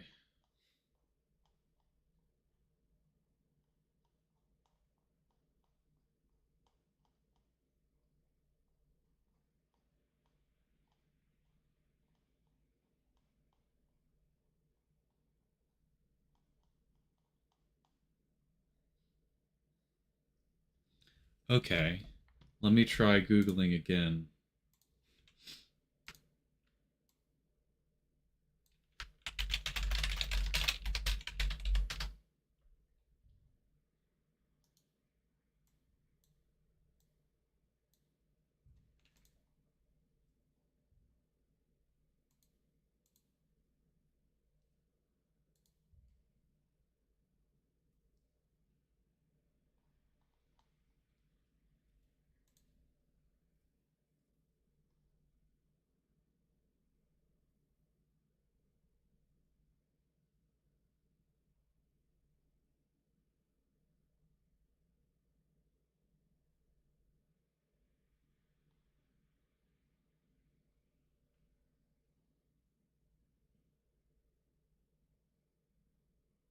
Wait, okay. Let me like what if it was repeat Y that was the problem, right? So instead let's try going back to note size as the width and see what it does.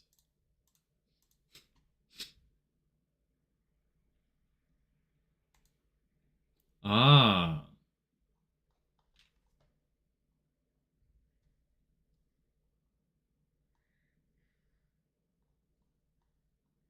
This is a very strange way of drawing the pattern. Do you see this?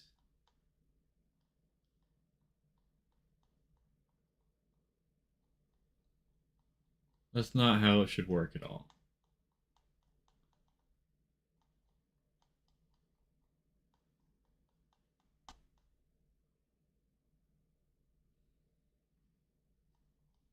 Yeah, look at what? Why?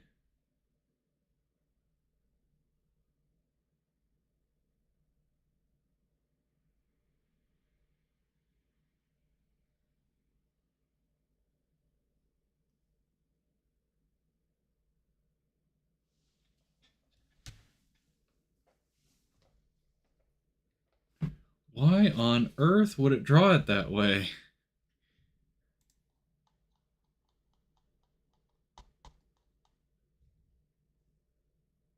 What? Why is that the patterning logic?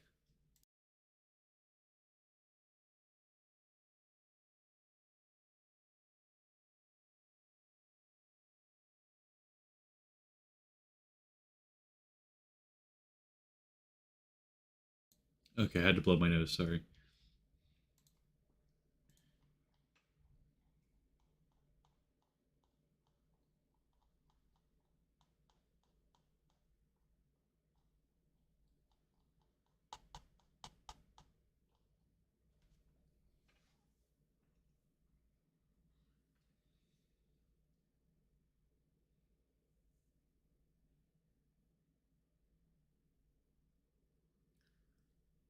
Why is Great Pattern doing that nonsense?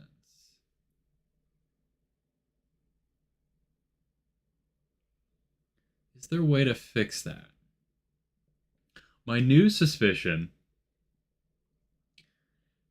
is that the reason why it wasn't working before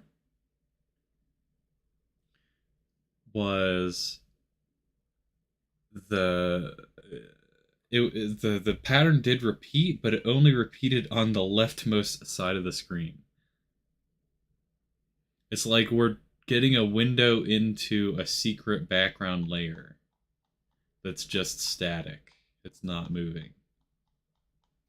And that's not that is not okay. That's not what create pattern should do.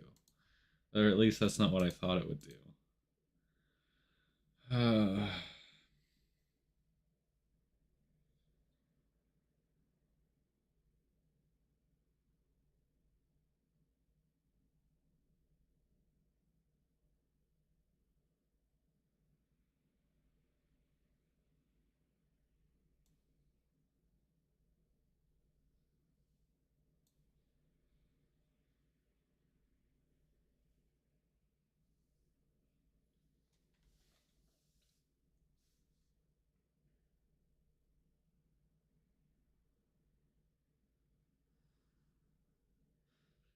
I might have thought of a way to do this whole thing a little bit more sensibly. Um, Still kind of tricky. Yeah, it'd still be kind of tricky, but um, it would sure as heck work. And I don't know how to make create pattern work. Like it's not. Uh,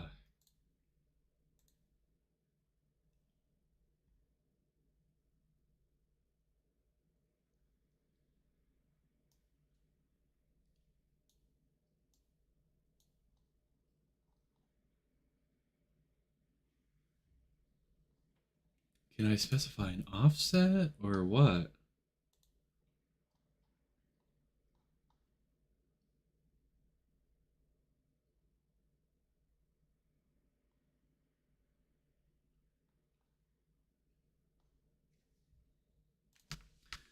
Create pattern. Let's see. HTML canvas create pattern offset.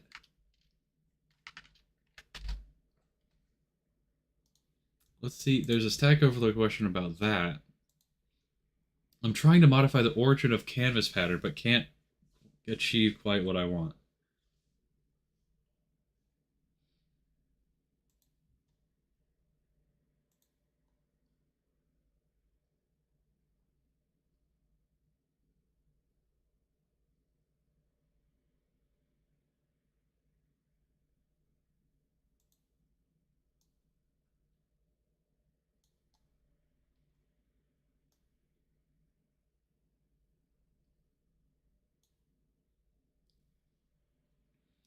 I could use set transform.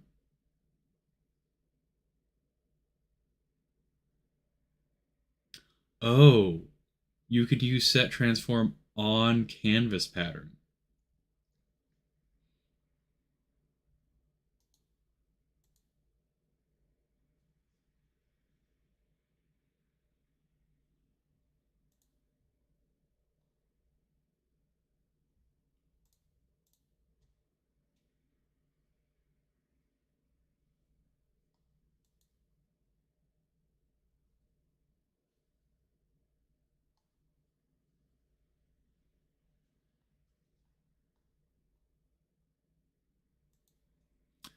Or you can translate the context.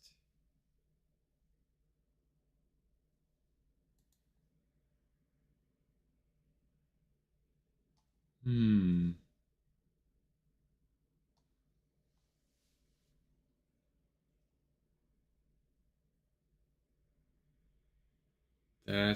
That's kind of wild. I don't think I'm gonna do that.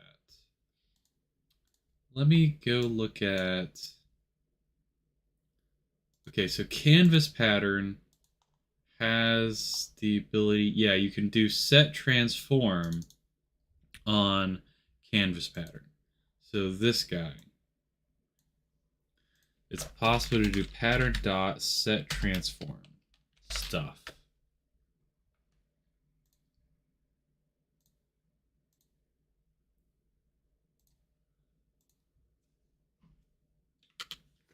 But limited browser support.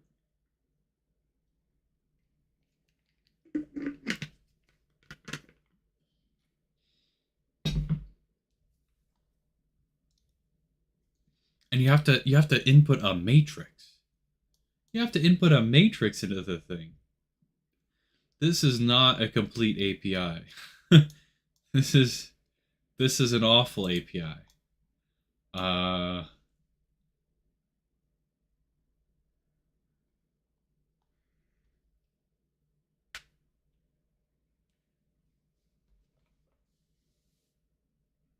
Freaking set transform.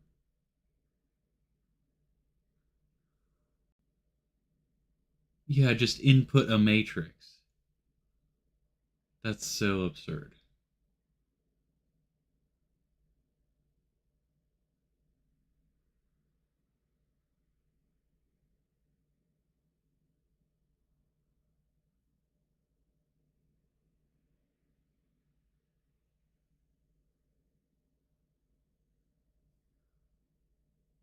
Hmm.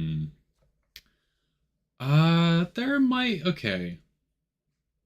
There might be a way for me to kind of get it to work. Let me think about this a little bit more.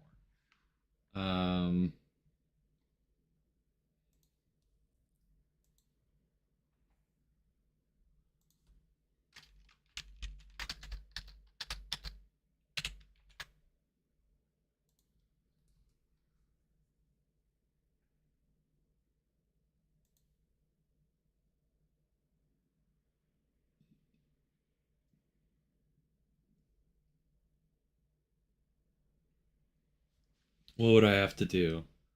I would have to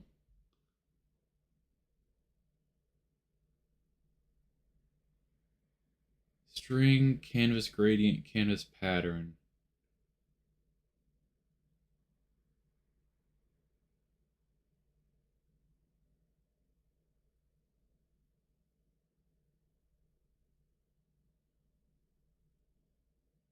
Huh.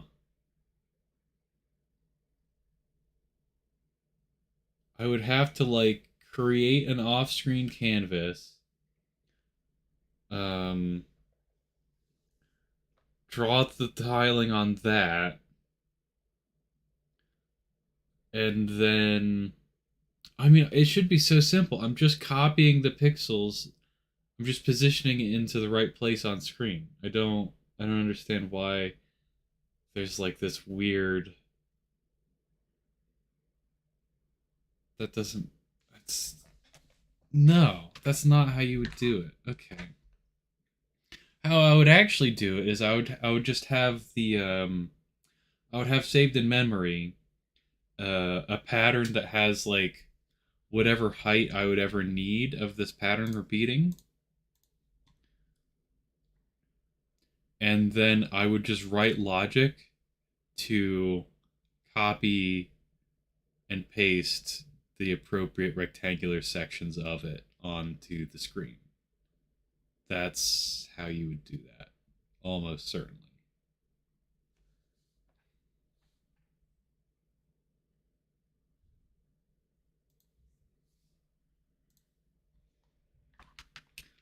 Create pattern is terrible. I don't. I. It's not usable. It's just not usable.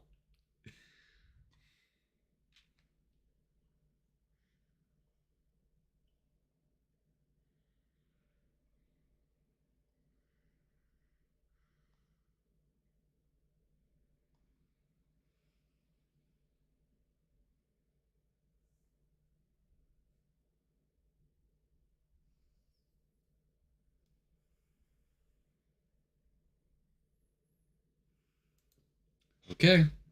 Well, it's gonna be a little while, but that's just what we have to do. So let's get started with that.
Hmm.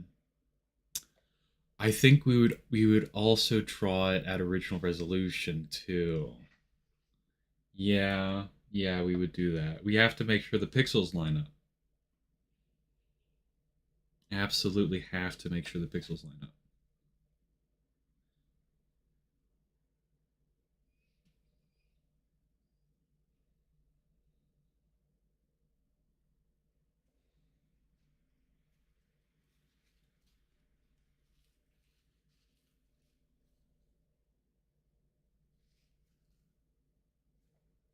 Hmm. Yeah, I wonder, actually.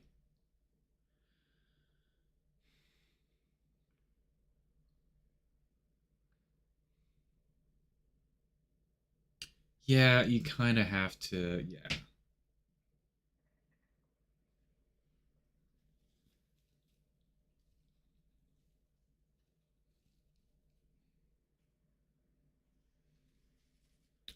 Okay, so it's actually a weird two-step process we have to do.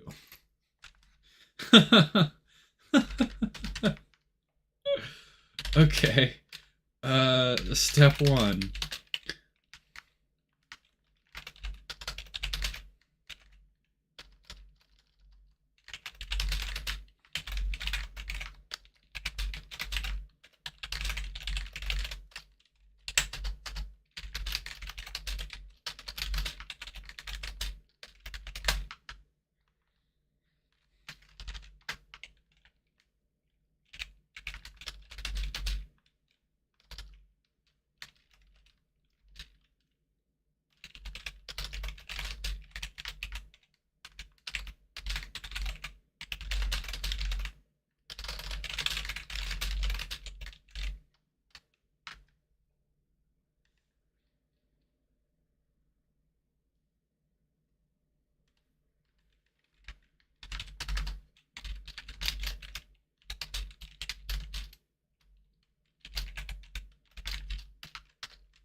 Okay, so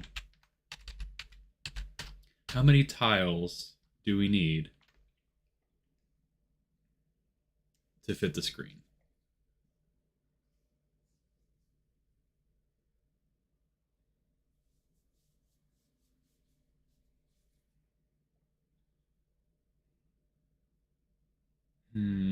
I don't like this. This feels iffy. This feels like an optimization, and I don't like that.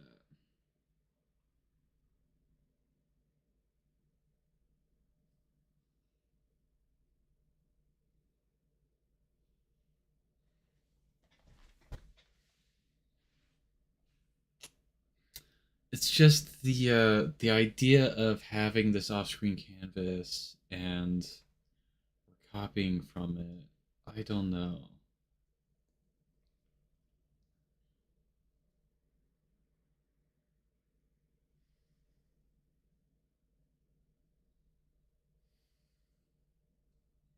Hmm. Maybe I should be hesitant about actually going through with implementing this. Like I know how I would do it now, but that doesn't necessarily mean I should go ahead and do it.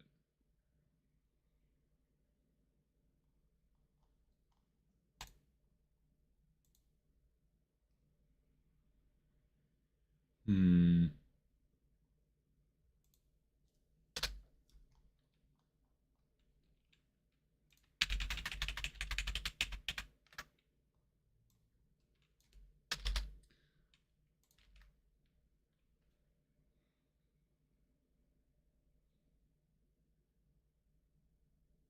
Yeah, I don't think I do it. I don't think I do it. But I've still got this problem. Okay, I do still have a tiling problem. Let's be clear. It would be nice if I could solve that.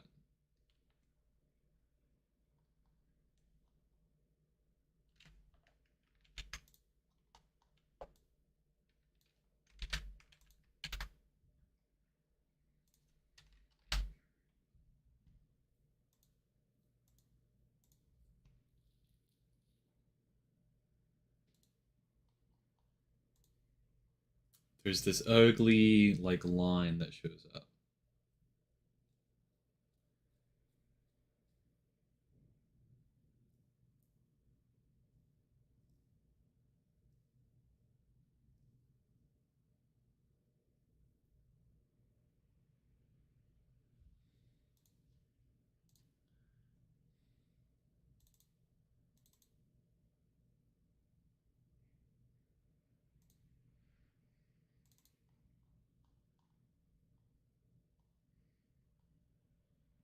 Oh my goodness.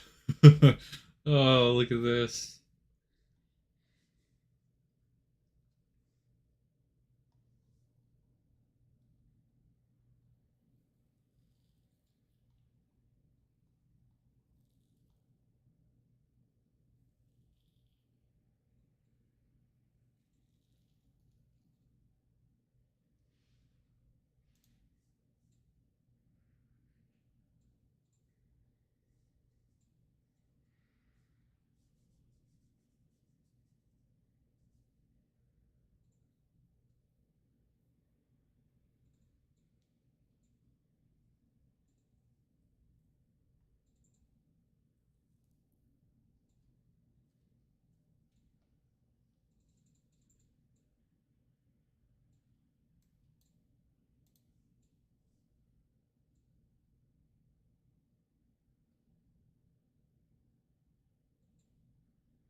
Okay, so the reason why am I so hesitant about doing this? Well, what I sort of like about this logic is it only draws as many as it needs to, it only draws as many tiles as it needs to draw. And so I guess I'm worried about weird edge cases where your connector tile is like really small, right? And we have so many of those. But this has that issue too. If you have a really small connector tile, it has to do it goes in a for loop and calls draw image a bunch, right? Yeah.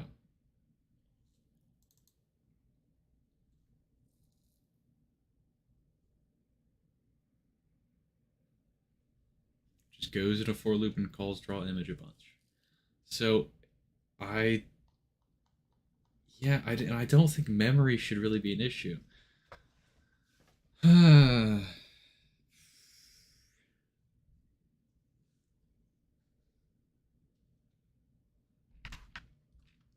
Okay. Okay, yeah, I think what I really do is no, I think I make version 2 of this. I think I really do. Why did the the spacing not transfer over? That's weird.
Hmm.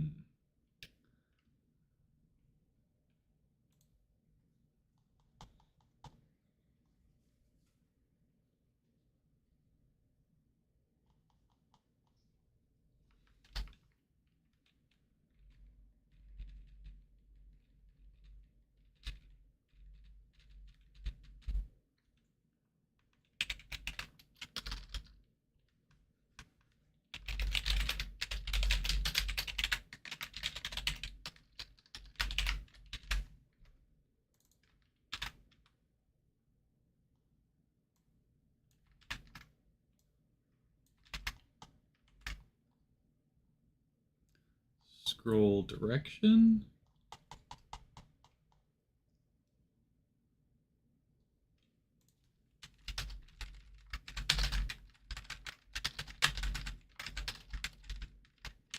Note start Y is just not even used. That's also a bad sign.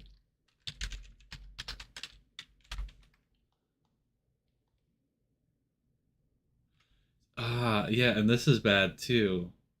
I'm using global.config.scroll direction, and technically I should be getting the scroll direction as input.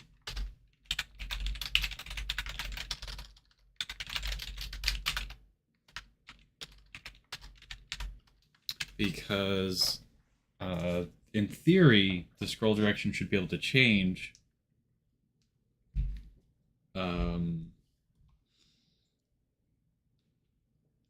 at any point, like every frame, technically.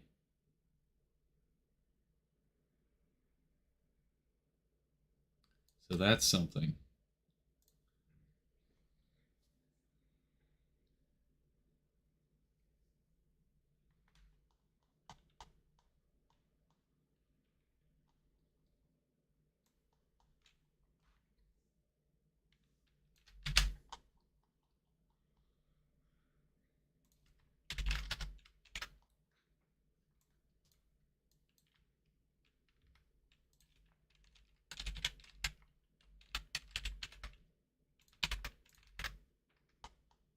Okay.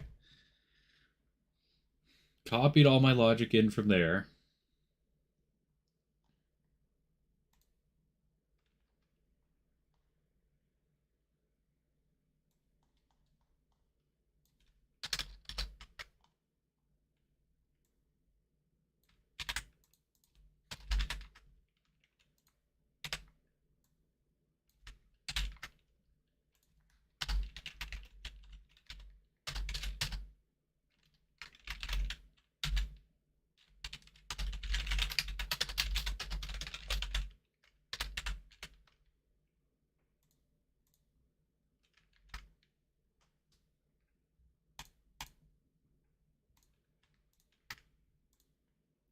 Good. Okay.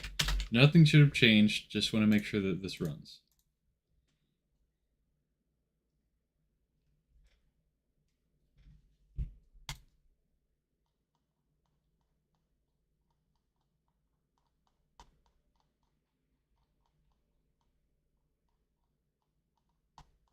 Very good.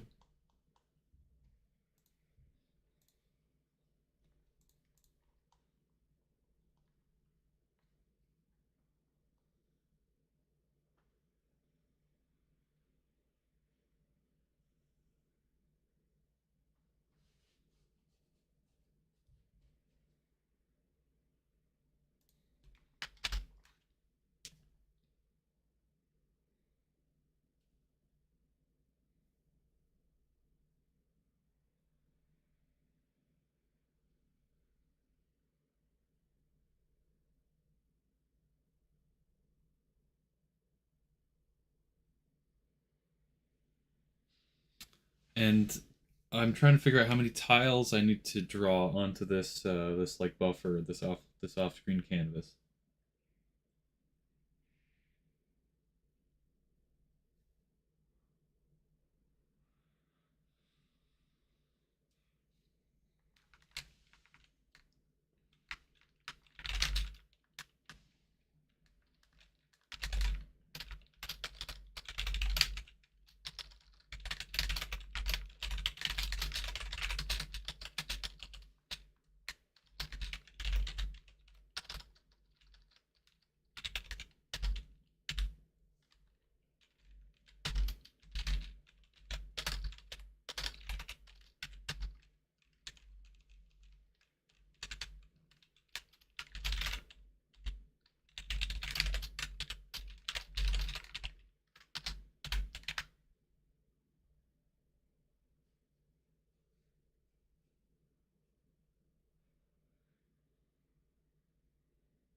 Hopefully that's right.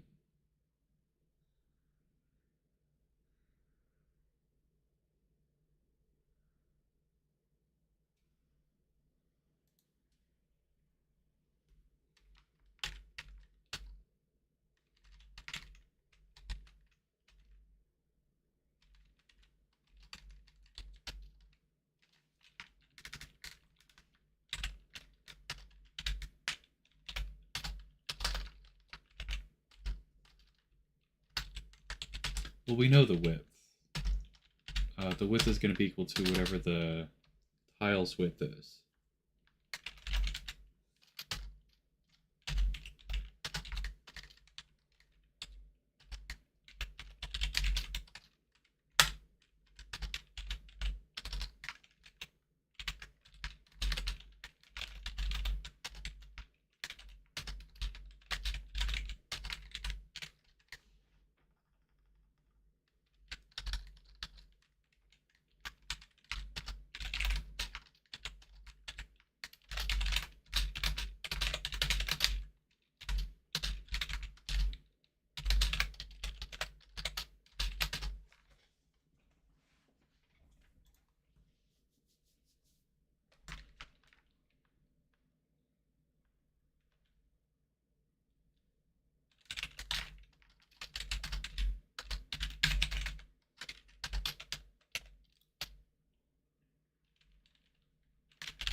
Oh, destination x is always 0. It's the y that's changing. I times height, right?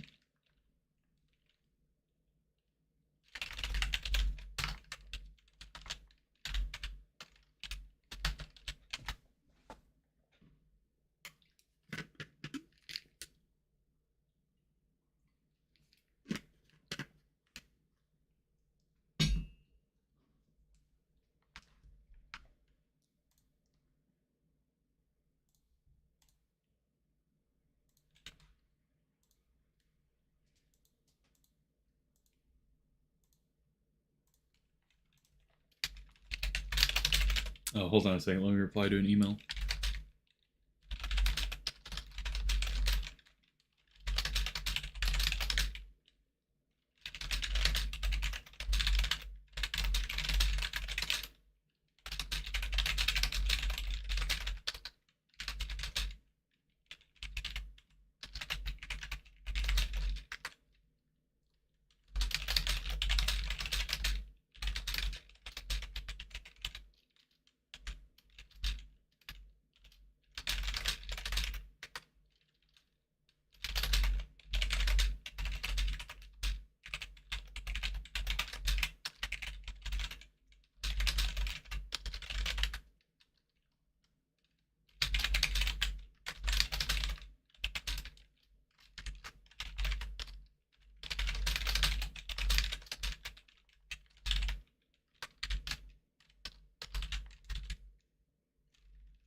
Trying to file taxes and just got a very concerning response from one of my tax people that's like suggests that maybe they know less about taxes than I do, which I assume is incorrect and I'm just wrong. I hope and pray that that's the case. Oh boy.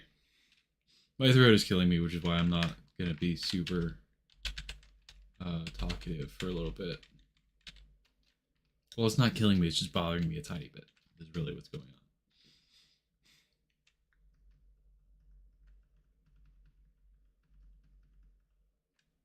on. Okay, so that should do the full res. And now we copy it shrunk down. Well, maybe not shrunk down, right? We can't assume that That's exactly what it's going to do, but it's going to change the size.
And I think that's done.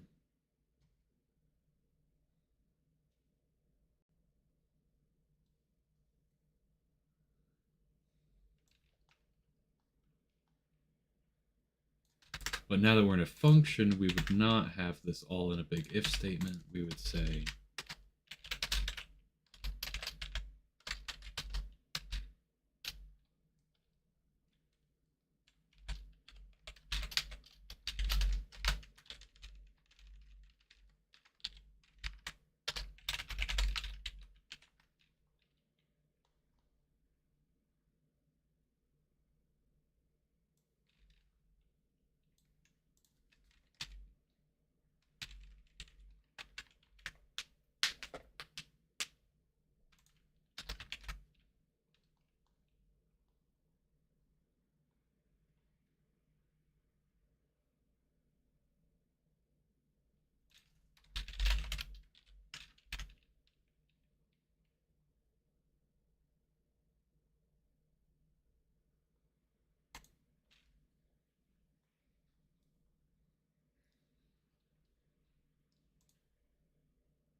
okay. So what comes next is the actual logic of what section of the pattern we should be drawing. And if I recall correctly, that logic is actually a little bit tricky. But for starters, let's not do all that logic, and instead let's just see if we can draw a subsection of our pattern like we wanted to initially. Right?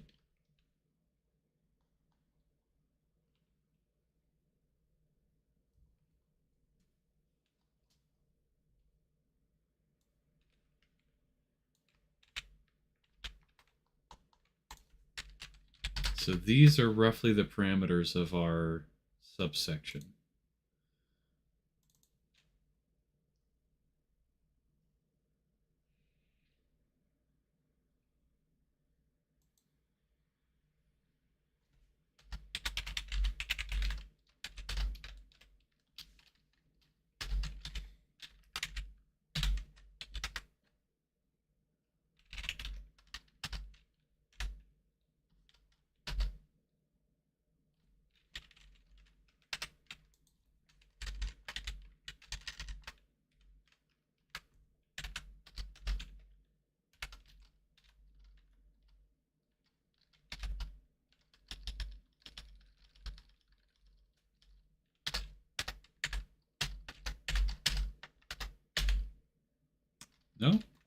Does it want to show me the next overload?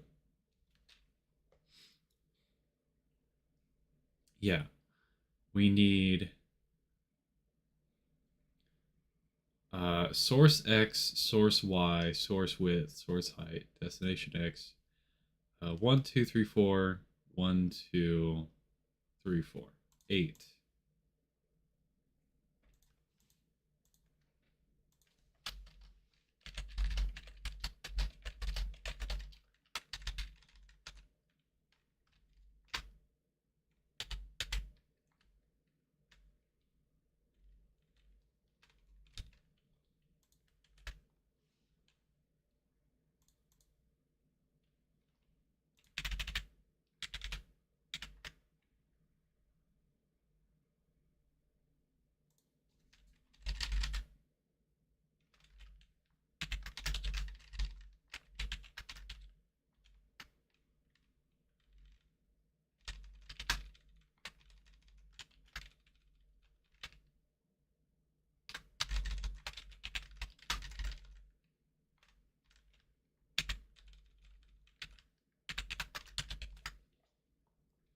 The source width and height and the destination width and height should match up.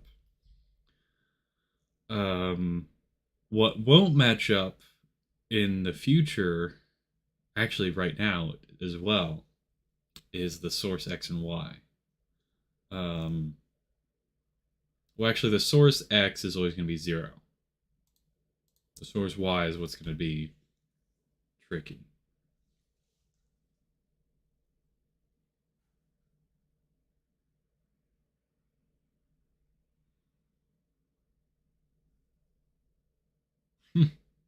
How hard could it possibly be? All we need to do is write logic to determine this one parameter. How hard could it possibly be? But for now, we'll set it to 0, I think. And it will be incorrect, but it will... Yeah. Huh? Look at that. The circles don't look circular.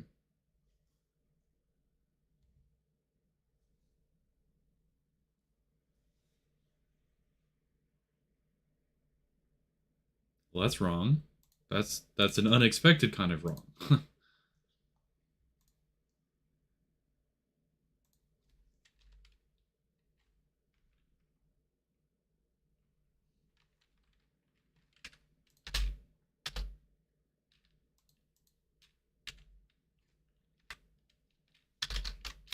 Dude, I wish it would pop up the thing. Why are you not popping up the thing? Pop up the thing that explains this and highlight what thing I'm editing in it right now.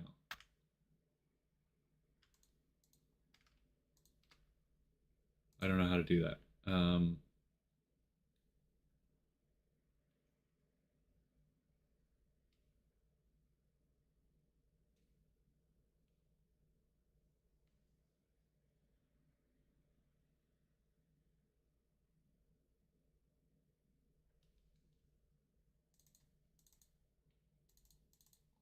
So something must have gone wrong here, I think.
How is this not the correct height?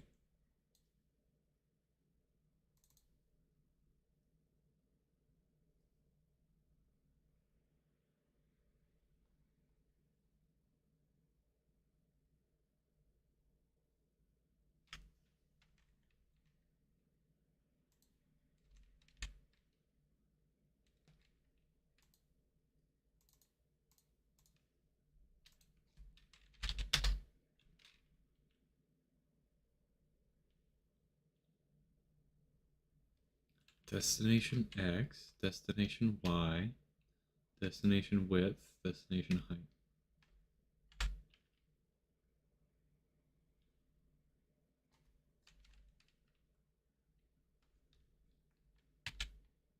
Does that extra comma matter? Surely not. Surely it does not.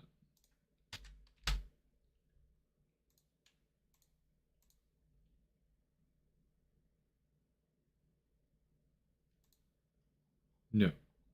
No, I was right. It does not. Huh. I gotta go to the bathroom real quick. I'll be right back.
Okay, we're back. So, only got maybe another 15 minutes before I gotta go. But we will do more things.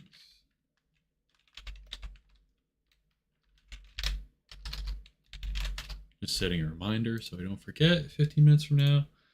Also double check my email. Okay, nope, nothing exciting happening in there currently.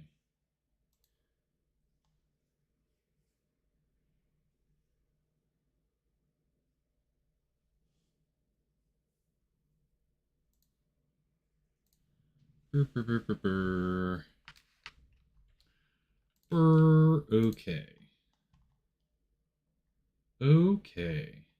Yeah, so our problem right now is that these little circle things are not circles. They're like oblong-ish, which tells me that my image is getting squished.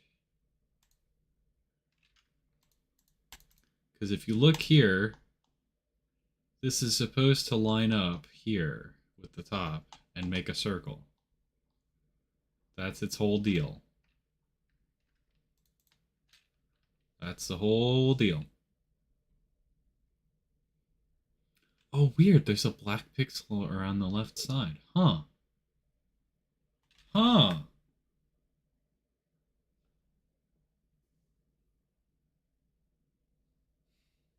Why? Okay. But why?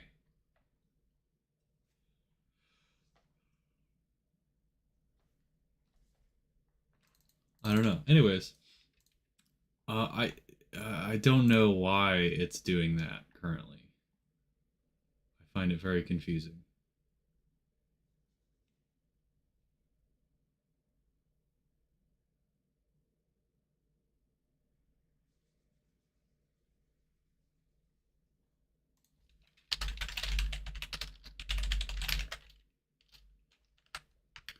Let's look at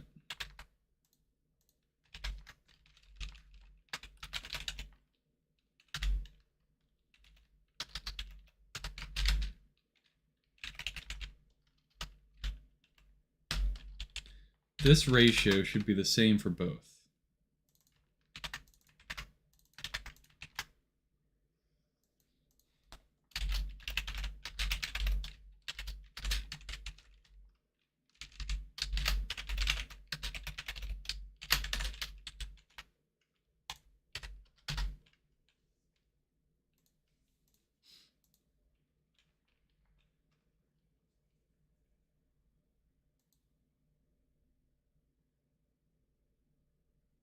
It's not.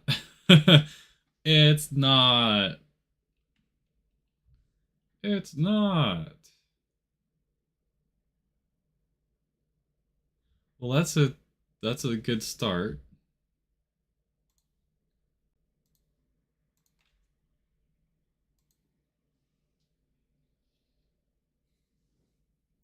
Oh, this is totally wrong. It's not square. That's the mistake I've made here. This connector tile is not square, therefore this is not the height we want. This is not the height we want. We want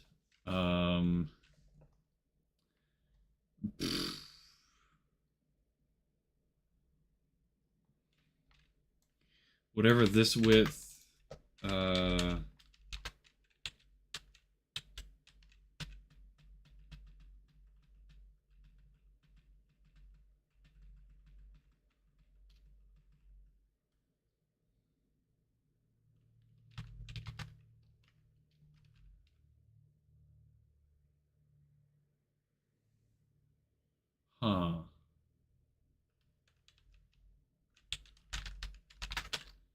This thing's height is equal to this guy's height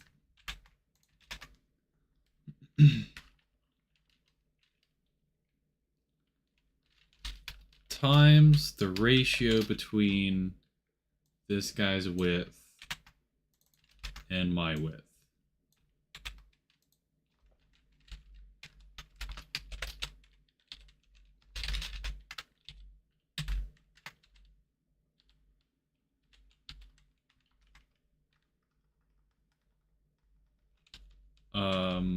Other way around.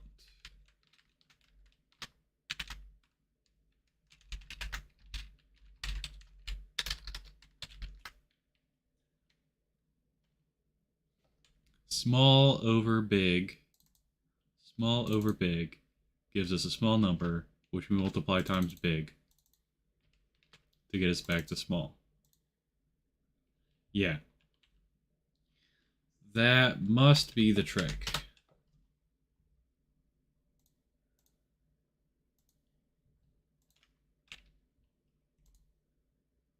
Yes.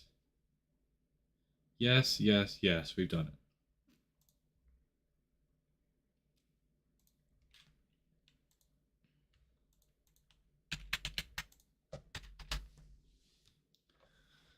Okay, that's a start.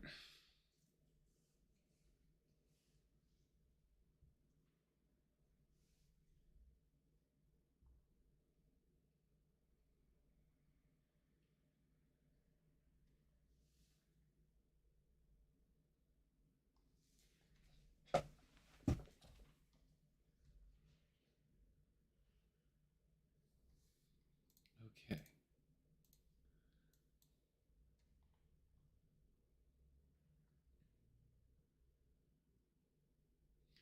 Now what we would want is for this to hypothetically line up with this.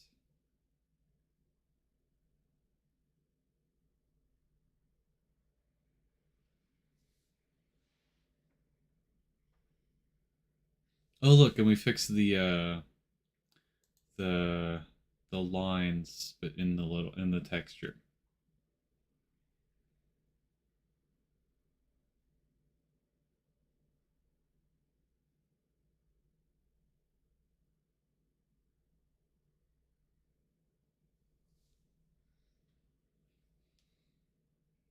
So in this case, oh, that looks ugly. Why does that happen?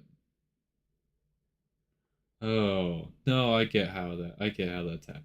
Okay. Huh.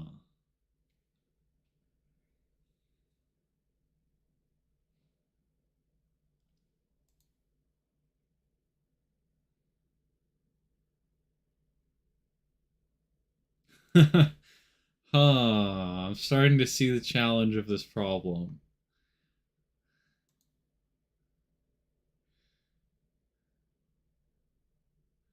Okay, let's solve it in the easiest case where it's shifted half a note size. Because I assume the tail is the size of a note and it's square.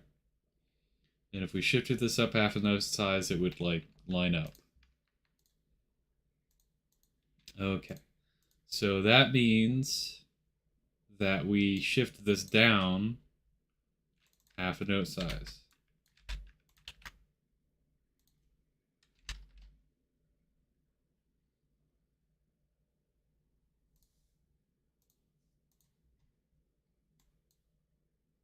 Yes. Correct. Does it work in up scroll? No, I don't think so. Like it might coincidentally work, but not really.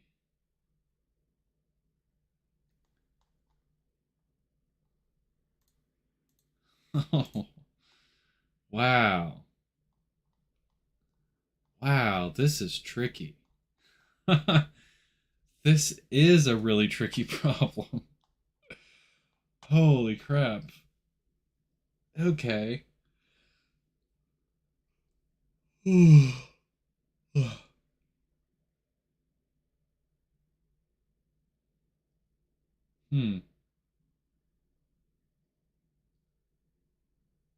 I don't think I start digging into this much more. So I am gonna figure it out. One thing I don't know if I'm gonna figure out is this freaking line separator right here. That's so aggravating. Like underneath it, that tiny little hair fracture of a line.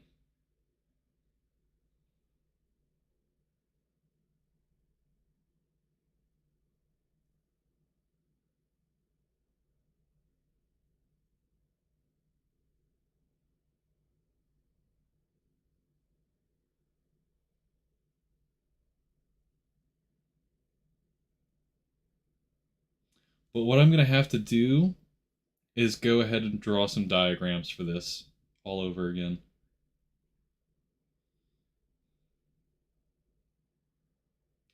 But the fact that we only have to figure out one number, I think, hypothetically, um, seems like a drastic simplification compared to my current, uh, the current best solution I had.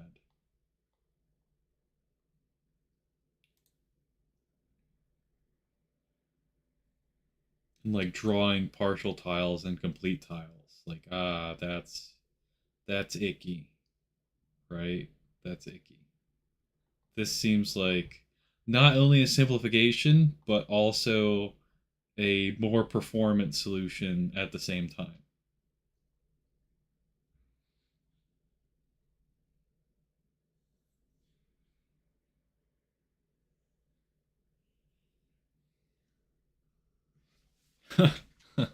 Yeah, I think next stream I'm gonna go ahead and like pull out the diagram, pull out the diagrams and start drawing and shit.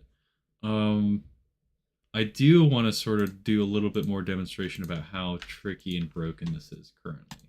Okay, so um, we have to find a song that has holds, which is already a little bit hard.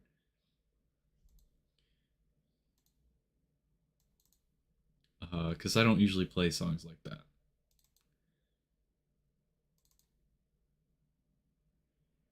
Perfect Machine, yeah, why not?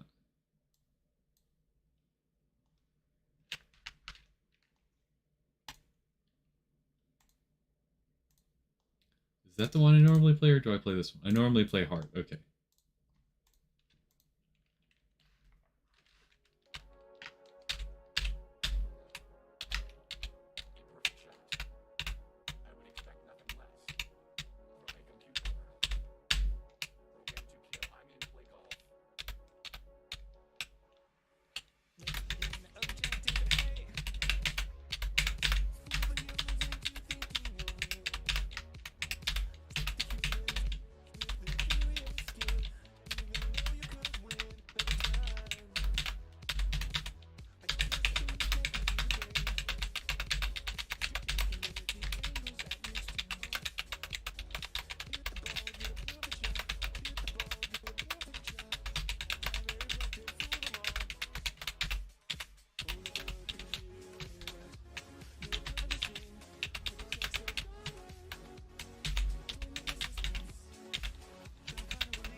That timer is gonna pop up and please select the screen, and that's gonna kill me.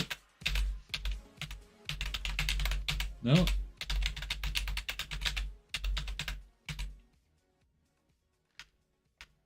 No matching replay entries found. Ooh, yeah, I think that's a long-standing bug. Whatever. Oh, this is worse than the PB. Wow, only slightly though.